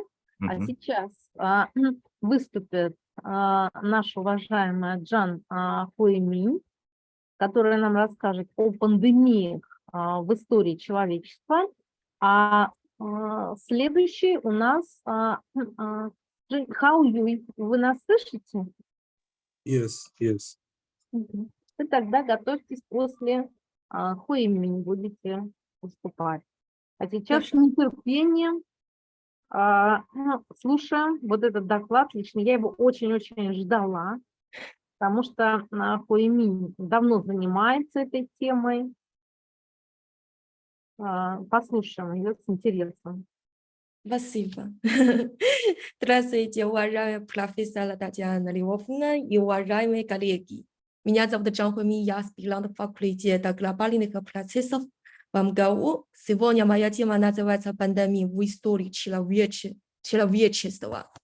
Сначала я хотела сказать, что я думаю, что история человечества – это также история пандемии. И пандемия COVID-19 захватила наше воображение и повлияла на нашу жизнь, так как никогда прежде. С древних времен и раньше случались пандемии, которые глубоко затрагивали человеческую цивилизацию во всех известных аспектах. Динамика пандемии менялась по мере развития цивилизации, и пандемия часто способствовала технический прогресс. Однако пандемии также были ярким напоминанием о неравенстве, которое всегда существовало в человеческом обществе. И пандемия требует социального дистанцирования и социальной изоляции для содержания, поскольку они распространяются путем заражения и таким образом угрожают человеческому существованию. И обусловленную хрупкой социальную структурой. Поэтому сегодня в этой презентации я буду рассказать пандемии до наших дней и представляю обзор этих пандемий и их человеческих жертв. Сначала я хотела сказать, что такое эпидемия и что такое пандемия. Они разные. Сначала эпидемия определяется как появление болезней в районе или избыточное население. Однако с развитием транспортных средств, как наша глобализация, когда люди пересекли национальную границу, эпидемия также пересекла национальную границу с человеческим телом, и возникла пандемия. Наиболее очевидное отличие от эпидемии заключается в том, что пандемия распространяется шире из одной страны в другую с большим количеством инфицированных и больше смертей одновременно, и воздействие будут глобальных. Таким образом, разница между эпидемией и пандемией заключается не в тяжести заболевания, а в степени его распространения. Самый свежий пример мы все знаем, вот объявляется COVID-19 пандемия в марте 2020 года. Далее я хотел покажу вам пандемию с древнего времени до наших дней. И таблица упорядочена по временной шкале, названию, времени, типу, местоположения и количества смерти. И здесь стоит отметить, что данные по COVID-19 нуждаются в обновлении, и я буду рассказать в следующий слайд. И эта картина тоже может выяснить, что холера, пупочная чума, оспа, грипп, ВИЧ-СПИД и коронавирус являются основными причинами исторических пандемий. Поэтому далее я буду рассказать об основных причинах. Сначала пупонная чума. Чума Юстинина начало в Византии, Египта, Белузи. Она длилась много лет и почти уничтожила половину населения Европы. До 25 миллионов человек. А следующий – черная смерть. Очень известная, одна из крупнейших пандемий в истории человечества. Распространилась из Азии и Западную Европу, унеся жизни 75 до 200 миллионов человек. А холера. Третья пандемия холеры возникла в Индии, распространилась на Азию, Европу, Африку и Северную Америку. Унести жизни более 1 миллиона человек. Шестая пандемия холеры возникла в Индии и распространилась на Ближний Восток, Северную Африку, Восточную Европу и Россию, унеся жизни более 800 тысяч человек. А оспа. Как мы все знаем, что пандемия оспы это есть один такой вариант, что франко-прусская война и спровоцировала пандемию оспы и вспышку, которую среди французских военнопленных распространили на немецкое гражданское население и остальную Европу, унес жизни 500 тысяч человек. Здесь нужно стоит отметить, что здесь есть многие исторические эпидемии и пандемии были ранними вспышками оспы. Но современные записи недостаточно подробны, чтобы поставить окончательный диагноз. Например, здесь написано, что андоников чума, основа алиафриане малоазиатский и в Греции и Италии и Египет, что вызвало эту пандемию, до сих пор неизвестно. Может оспа или может голь. Эта пандемия унесла жизни 5 миллионов человек.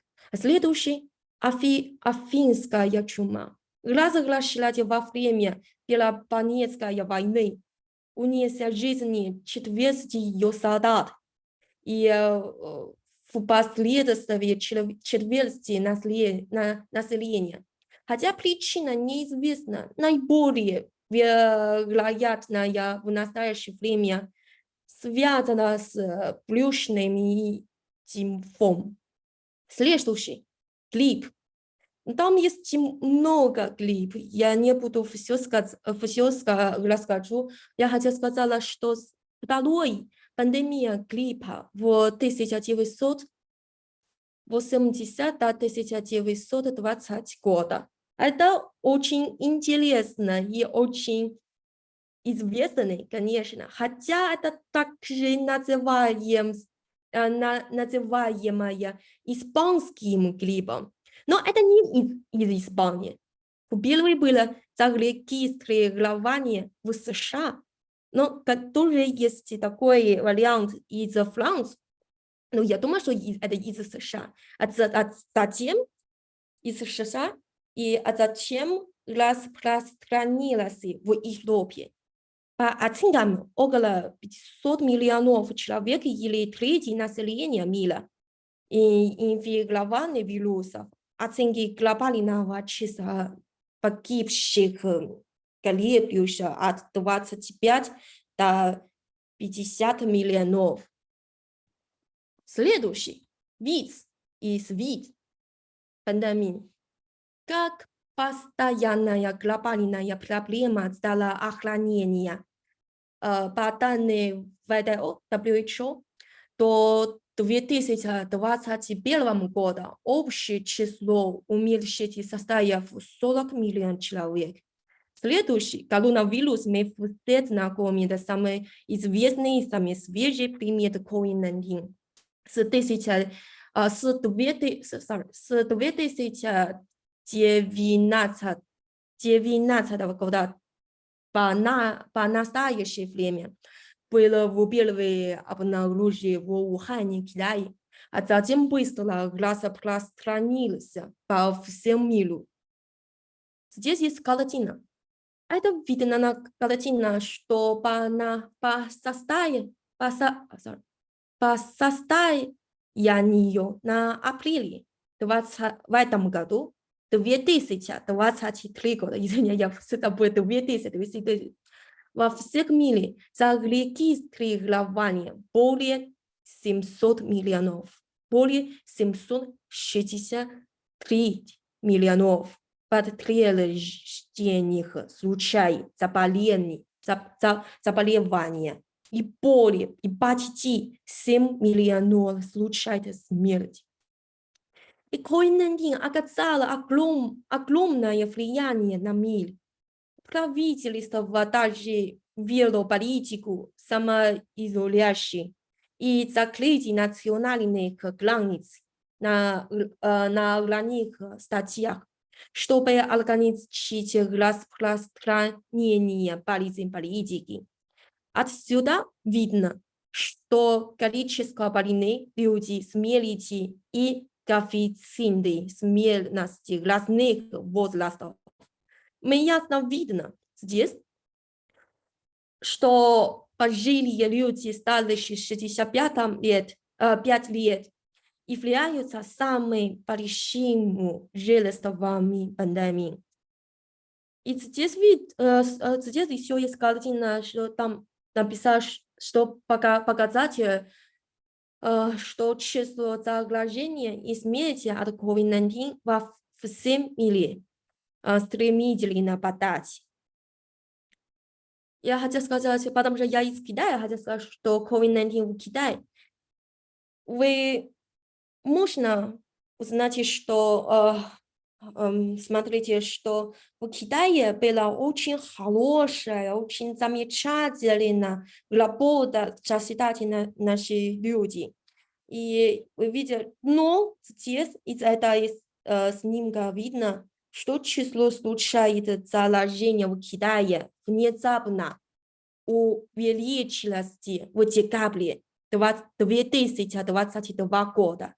Здесь наиболее, я хочу сказать, что в Китае есть такой политики, наиболее спальным из них является нулевой COVID в Китае. По-китайски 清零政策, которые оказали большое влияние на экономическое развитие Китая.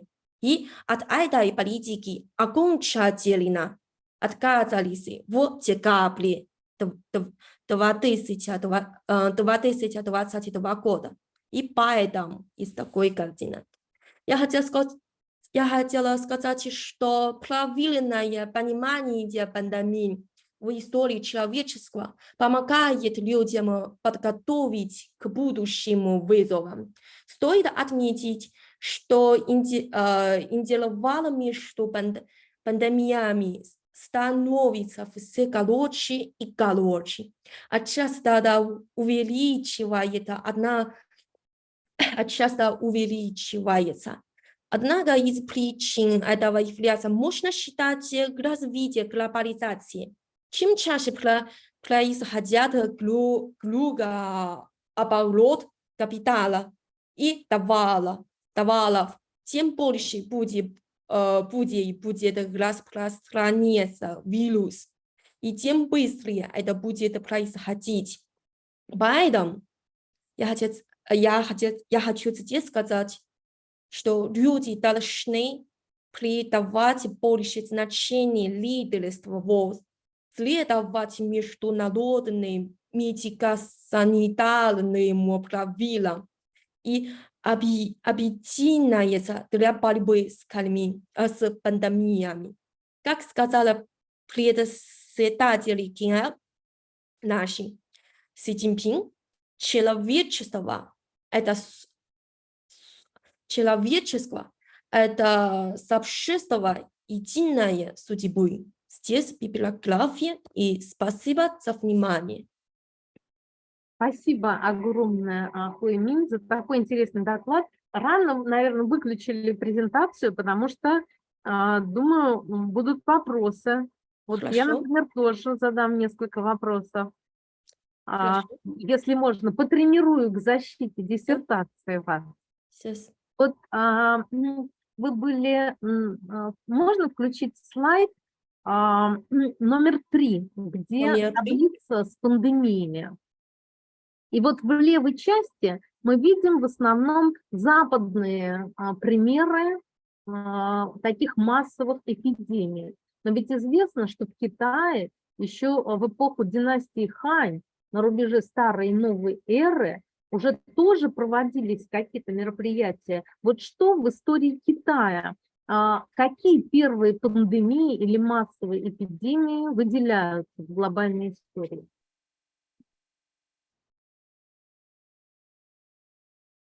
Это ваш вопрос? Все? Да, да. Когда в Китае стали выделять первые эпидемии и бороться с ними? Понятно. Это, как вы сказали, в Ухане, это 208, да, 8, как это, BCDC, before that. Ну, это 3-й век до нашей эры, как бы 3rd century BC. BC means before Christ, old era. Yes. Это Скажите, вот, да-да-да. Это во второй пахание времени. Вот там есть место, называется Чинчжоу. Вот там было первый раз пандемии. И потом вот третий год, который во период Ван Ман, вот то место тоже есть пандемия. Но я не думаю, что это пандемия, это эпидемия. Потому что они только существуют, эти эпидемии только существуют в Китае, они не распространяются в другой стране. Там было много, да, в Ухане. Но я думаю, что в первый раз в нашей есть такая история в Ухане, но есть второй год, и третий год, и четвертый год, и шестого, называется Юанчу шестого, и Янгуан шестого, Юанjia первого, и Jianning второй, и так далее. Но я думаю, что они пандемик. Как я сказала, что они эпидемия. Да, они эпидемия. А когда вот в Китае именно пандемия первая? Да. Когда А, случилось? Ну, пандемия, я считаю, если, потому если разные там в Китае, если есть пандемия, у нас было есть такой период, называется три страна, называется Троецарствие. Троецарствие по-русски. Да, в то время, в период Санго Трой стране, в 208 год, мы называется建安Третий, 建安13年, в то время, там они есть пандемии, потому что война. А война, они почти все, я хотела сказать, как вот это, оспа было в эти три типа. Троецарствие. Да, стране, да. Была оспа, потому что война. Как похоже на пандемию оспы в 1870, похоже вот это или похоже антоникова чума в 165 года. Они очень похожи, потому что в то время, то есть, кстати, герои, Сунчуань, герои Лю Бэй, они вместе и вместе против героя, конечно, лидера лидера Вэй Цао Чао, они была война в Чжиби, потом там была оспа, была пандемия. Есть три страны в этой пандемии. И умирать, сколько человек умирать, я пока не знаю это точно, данные пока не знать. Ну, было. Потом еще есть вторая пандемия, это в 217 год. В建安 22 年. Вот в этом году по-китайски, 22 года. На севере была сначала эпидемия, потом сначала эта эпидемия существовала в Вэй страна, называется Вэй. Потом происходят, потом распространяется в потом править это в, как сказать, Сунчуань и Лю Бэй и так далее были. Ну, хорошо, мы примерно поняли. Еще вот такой вопрос. А можно ли сказать, что массовые эпидемии в Китае как-то были связаны с наводнениями реки Хуанхэ? Хуанхэ. Разливы, Я не- наводнение на Хуанхэ и распространение эпидемий были как-то связаны в средние века?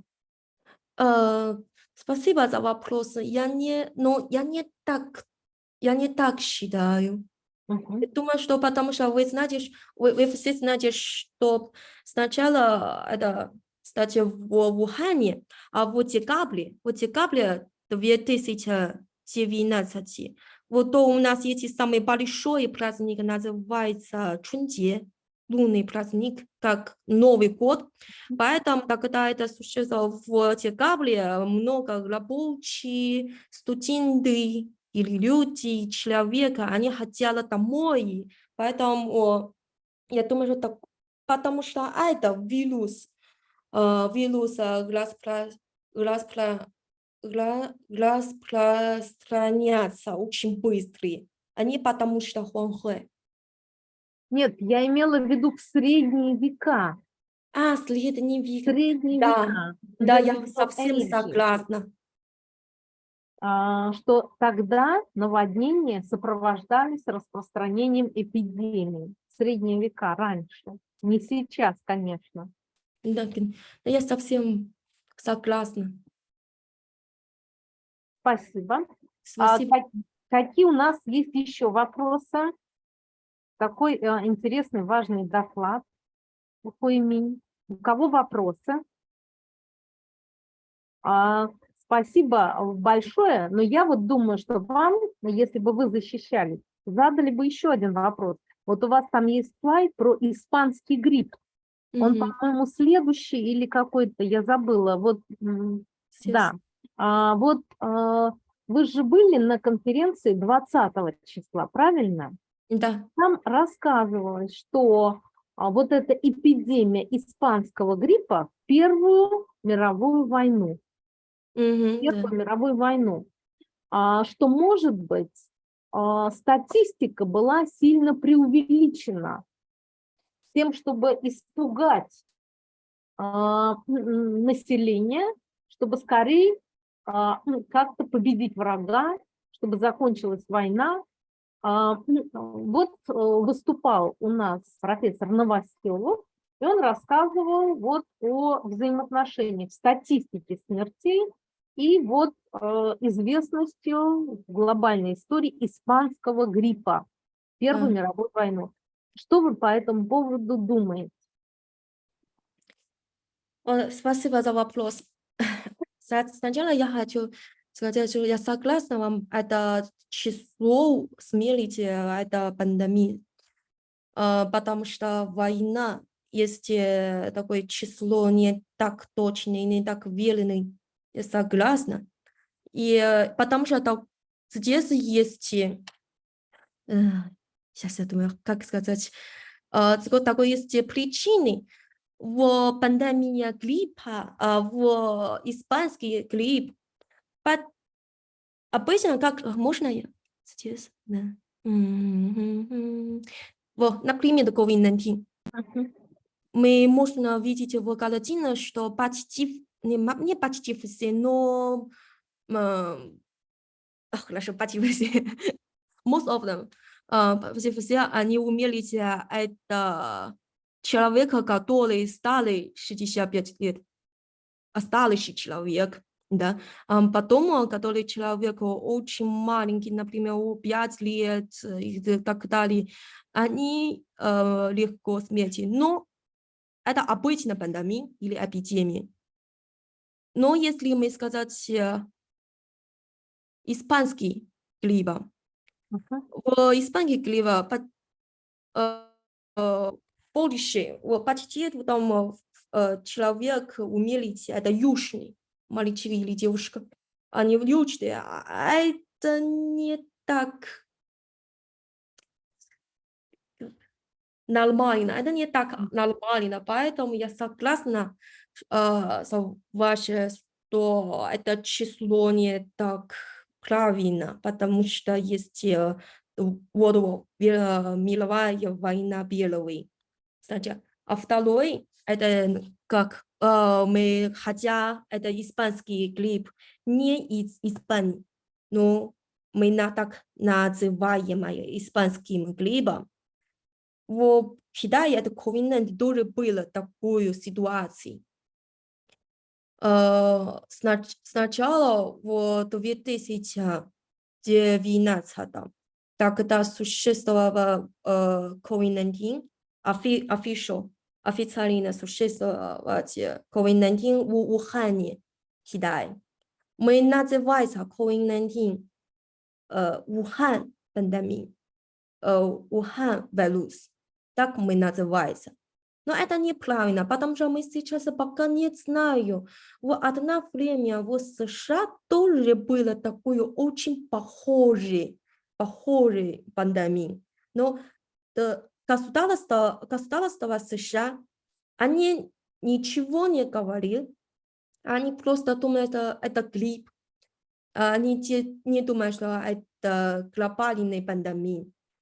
Потом в декабре Китае государство и официальный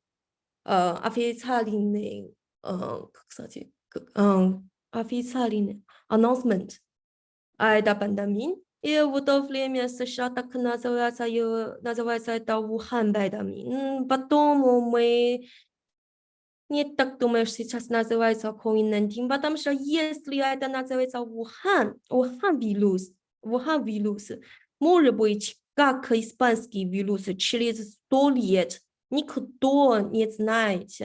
Это не, может быть, это не из Вухан, потому что точно вы не 100% знать, где откуда это вирус. Называется COVID-19. Можно? Спасибо. Спасибо большое, Куимин. У кого еще есть вопросы? Я думаю, если бы вы защищались, вот диссертацию, ну да, такие вопросы были бы, вот потренировались отвечать. Молодец, огромное спасибо. И презентация очень интересная, картинки. Спасибо большое. Тогда Куимин отключается, а у нас следующий доклад. Сейчас будет выступать Цзин Хаоюй. Он расскажет нам об истории как бы продовольствия, урожайности, и его доклад The History of Globalization of Food Crops. Yes. The next, sorry, Shen Wenkao, after Zhen Haoyu. Please, Haoyu. Okay, can you see my flash? Okay, Yes, let's see. let's begin. Oh, so it's my pleasure to show my presentation and share my opinions here. And thank you for giving me this chance. I'm Sun Haoyu from the Faculty of Global Studies. My topic today is the history of the globalization of food crops. The globalization of food crops has been a significant aspect of the process of globalization that has been taking place for centuries. The movement and the exchange of food crops across different parts of the world has transformed the way in which food is produced, distributed, and consumed. Today, I would like to explore the history of this globalization of food crops and examine the impact that this process has had on the human societies. It's important to note that the globalization of the food crops is not a static process, but rather an ongoing and dynamic one. So as we see, this is the global road of the crop. The earliest known example of the globalization of food crops can be traced back to the ancient world. From the time that humans first began cultivating crops, there has been a constant exchange of plants and foodstuffs across different regions of the world. The spirit of the crops was often facilitated by the trade, migration, and the conquest. For example, the spirit of the corn, a crop native to the Americas, to Africa and Asia, was facilitated by the European colonizers who brought the crop with them as they explored and conquered new territories. And one of the most significant developments in the globalization of food crops was the Colombia exchange. That's it. You can see this, which occurred after the arrival of the Christopher Columbus in the Americas in 1914. The Colombian exchange led to the exchange of plants, animals, and disease between the old world and the new world. The impact of the Colombia exchange on global food systems was profound. The introduction of crops such as corn, potatoes, and tomatoes to Europe led to a dynamic increase in food production and helped to fuel the growth of the population. At the same time, the introduction of the old world crops such as wheat and rice to the Americas led to the development of new food cultures and cuisines. The process of the globalization accelerated in 19th century with the growth of the industrial globalization and the development of steamships and railroads. These developments made it easier and faster to transport goods across long distances, and this led to the growth of the global trade in food crops. One of the most significant developments in this period was the spread of the sugarcane cultivation from Southeast Asia to the Caribbean and Latin America. The growth of the sugar industry had a profound impact on the global trade, as it led to the growth of the slave trade, which we can see. This is the famous triangular trade. And the development of the new system of the plantation agriculture.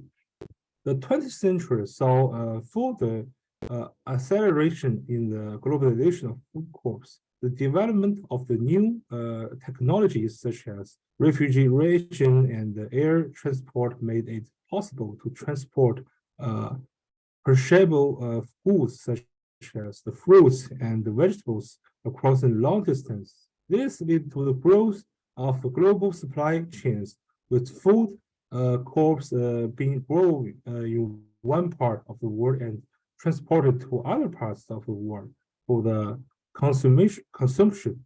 You can see, this is Yuan Longping, the father of the head rice, and about this, oh, sorry, maybe skip to, one of the most significant developments in this period was the Green Revolution. Yes, we can see for the hybrid rice in China is one part of the Green Revolution, which saw the development of the new high-yielding varieties of the crops such as wheat rice and corn. This new, well, I'll show this picture. This is genetically modified crop. It's colorful. And this new varieties of crops help to increase food production and reduce the hunger in many parts of the world. And another important development in the globalization of food crops has been the growth of the genetically modified crops. The genetically modified crops are plants that have had their genetic makeup modified in order to enhance their characteristics, such as their resistance to pests or their ability to withstand drought. While the genetically modified crops have been controversial, they have also been seen as a way to increase food production and reduce hunger in many parts of the world. However, the globalization of food crops has not been without its challenges. The growth of the global trade in food crops has led to the concentration of power in the hands of a few large multinational corporations. These corporations control much of the global food supply chain, from seed production to distribution and retail. This has led to concerns about the impact of globalization on small scale farmers and the environment. As we can see here, we have a picture of the global food supply chain.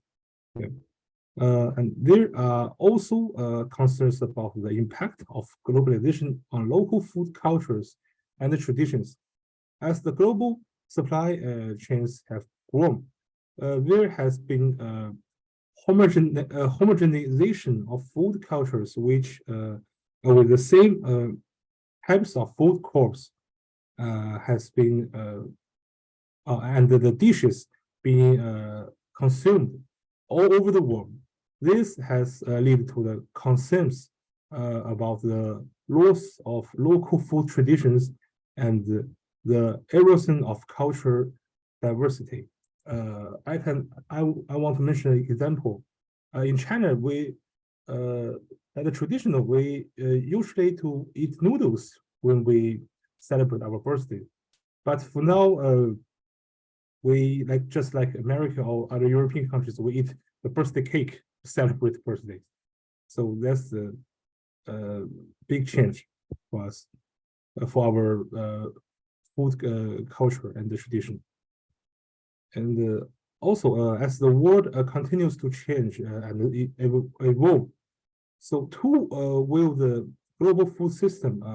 For the example, climate change is expected to have a significant impact on food production, with many regions of the world likely to experience more frequent and severe droughts, floods, and other extreme weather events.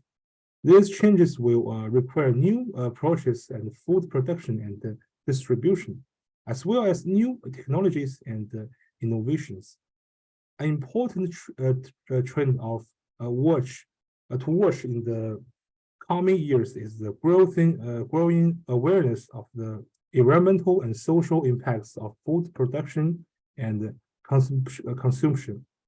As the consumers become more informed about the environmental and social impacts of their food choices, there is likely to be increasing demand for food that is produced in a sustainable and responsible manner. This could lead to greater support for local food systems, alternative forms of agriculture, and greater transparency and accountability in the global food system. In addition to these challenges and opportunities, the globalization of food crops also raises important ethical and moral questions. For example, who benefits from the globalization of the food crops, and who bears the costs? Is it ethical to use genetically modified crops to increase food production, even if there are concerns about the long-term environmental and health impacts of their crops? How can we ensure that the globalization of food crops doesn't lead to the exploitation of the workers or the destruction of the local ecosystems? These are complex and difficult questions, and there are no easy answers. However, it's important that we continue to ask these questions and to engage in a thoughtful and nuanced discussion about the globalization of food crops. By doing so, we can work towards creating a global food system that is sustainable, equitable, and just. So in conclusion, the history of the globalization of food crops is a complex and multifaceted story. It has shaped the world's food system for thousands of years. From the earliest human civilizations to the modern day, the food crops has been traded and exchanged across different regions of the world. The process of globalization has accelerated this exchange and has transformed the way in which food is produced, distributed, and consumed. While globalization has led to many benefits, such as increased food production and reduced hunger, it has also had negative consequences, including the concentration of power in the hands of few large multinational corporations and the loss of local food cultures and traditions. As we move forward, it's important to consider these challenges and work towards creating a more sustainable and equitable global food system. The local food movement and alternative forms of agriculture, such as organic farming and genetically modified crops, offer potential solutions to these challenges. ultimately, the future of the global food system will depend on our ability to balance the benefits and the challenges of the globalization of food crops and to create a food system that is sustainable, equitable, and resilient. That's all. Thank you.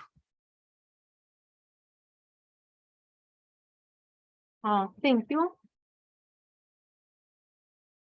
Thank you very much. Then how your report is not only very interesting, but also very important. I have a question. Can you сравнить the global root of the corn with the global root of modified rice, for example? Compare what with the modified rice? Sorry, I didn't hear. Global root of the corn in ancient times. And you mean the original with types the of modern, the original types of the rice and now the genetically modified rice, right? can you open your presentation again? Oh, please. Okay, sure. Slide number 3. Number 3. This. No. The second.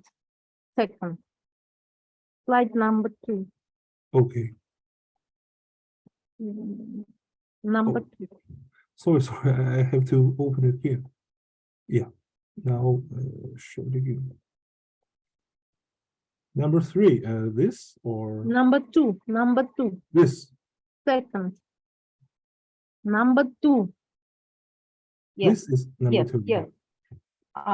We see the global root of the corn. When corn, maize, and other products went to other regions, continents, can you to compare with the root of modified rice or ancient earlier rice? Oh, compare the root of the corn and the rice. Yes, with rice. With rice, okay. Maybe not today for your future study. Of the future. For your future reports. Well, we all know that the corn has more productions than the rice. Yes, and its plant area is larger than rice, as we know. You can see on this picture. Can you see my mouse? This I'm showing you. The rice is plant areas is only limited in East Asia, South Asia, and some areas of the Southeast Asia, and also in the Middle Asia, they still plant rice. And then is some areas, few areas of the South European, like the Italy or Spain, or some areas.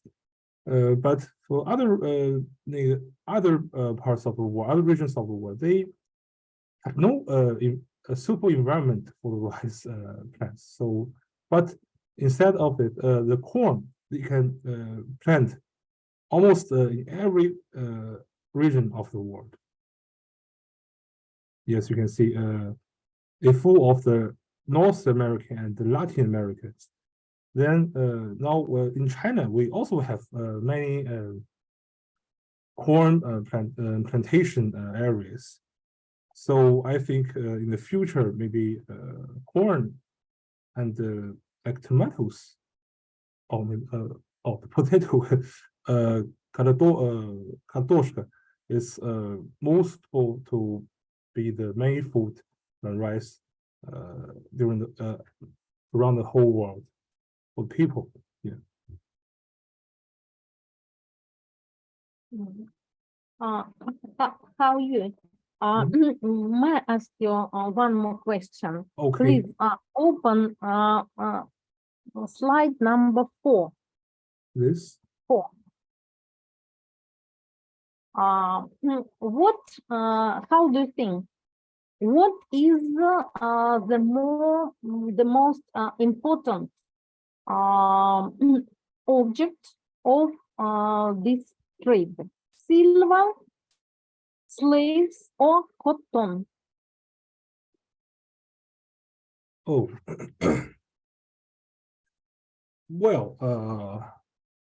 I think if in fact, I think all of these 3 objects are the most important.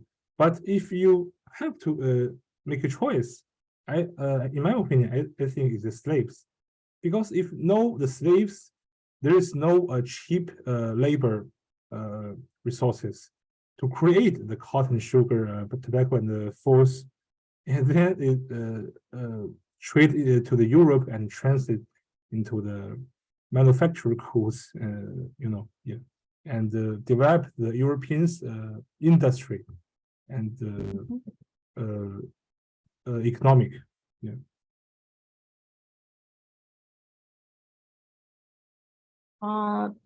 Very interesting thing. Now, can you compare this route with the routes in Pacific Ocean now?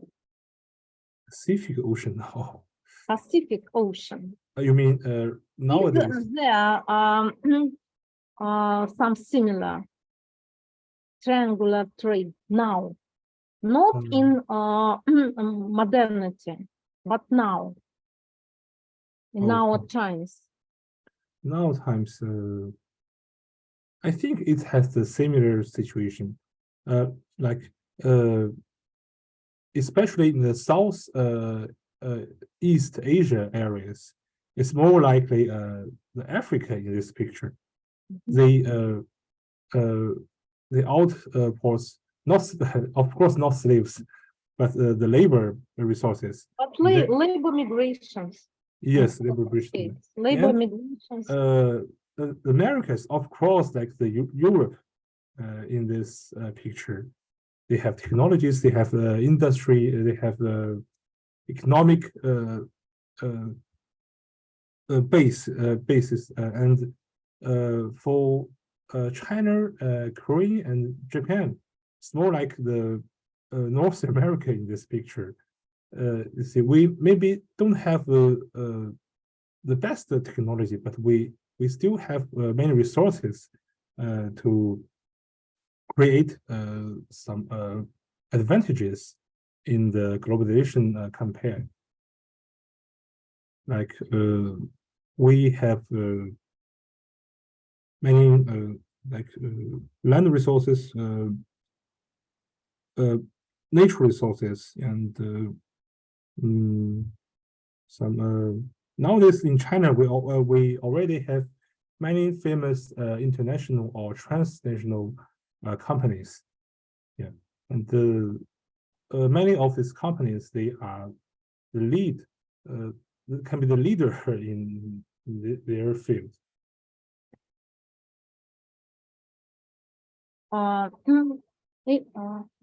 Interesting. Maybe anybody has questions?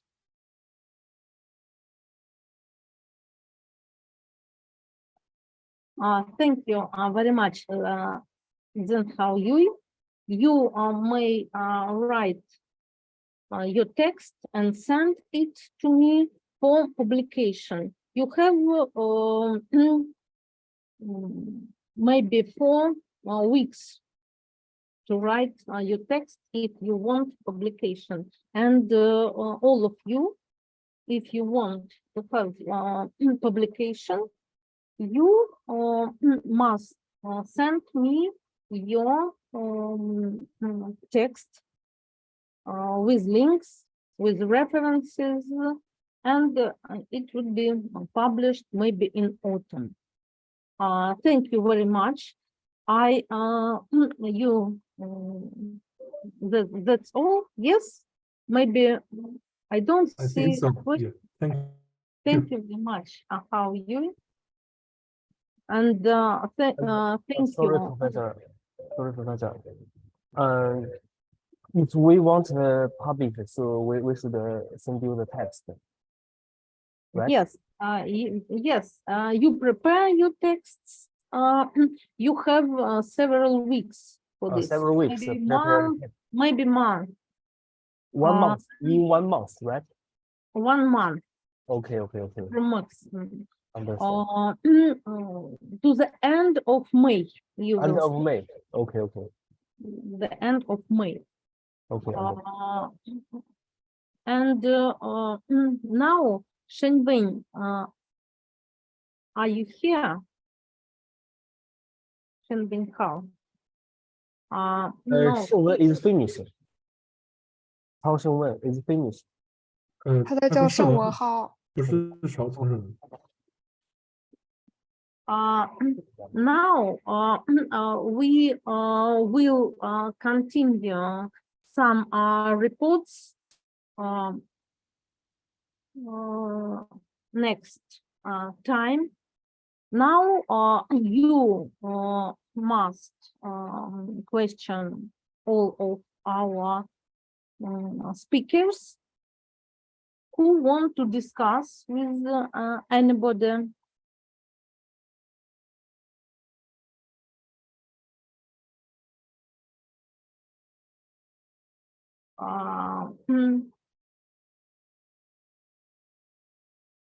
That's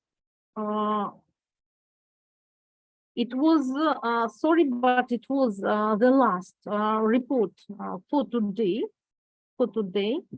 Maybe we will continue next time during our class. If you want to report, prepare your presentations, please.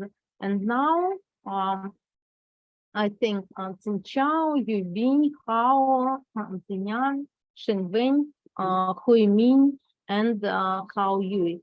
Thank you very much. Wonderful reports. Thank you very much. Wonderful presentations, all of you. Also, thank you for listening. Yeah, thank you Спасибо very вам much. за Thank внимание. you. And now we must end the session. See you next See you time. next week. See you next week. See you next week. До следующей Thank неделе. you, Professor. And thank you, Zhang Hui Min, and thank you, our assistants, Vera. Thank you very much. Goodbye. Goodbye. До свидания. Bye. До свидания. Всего хорошего. Всего хорошего.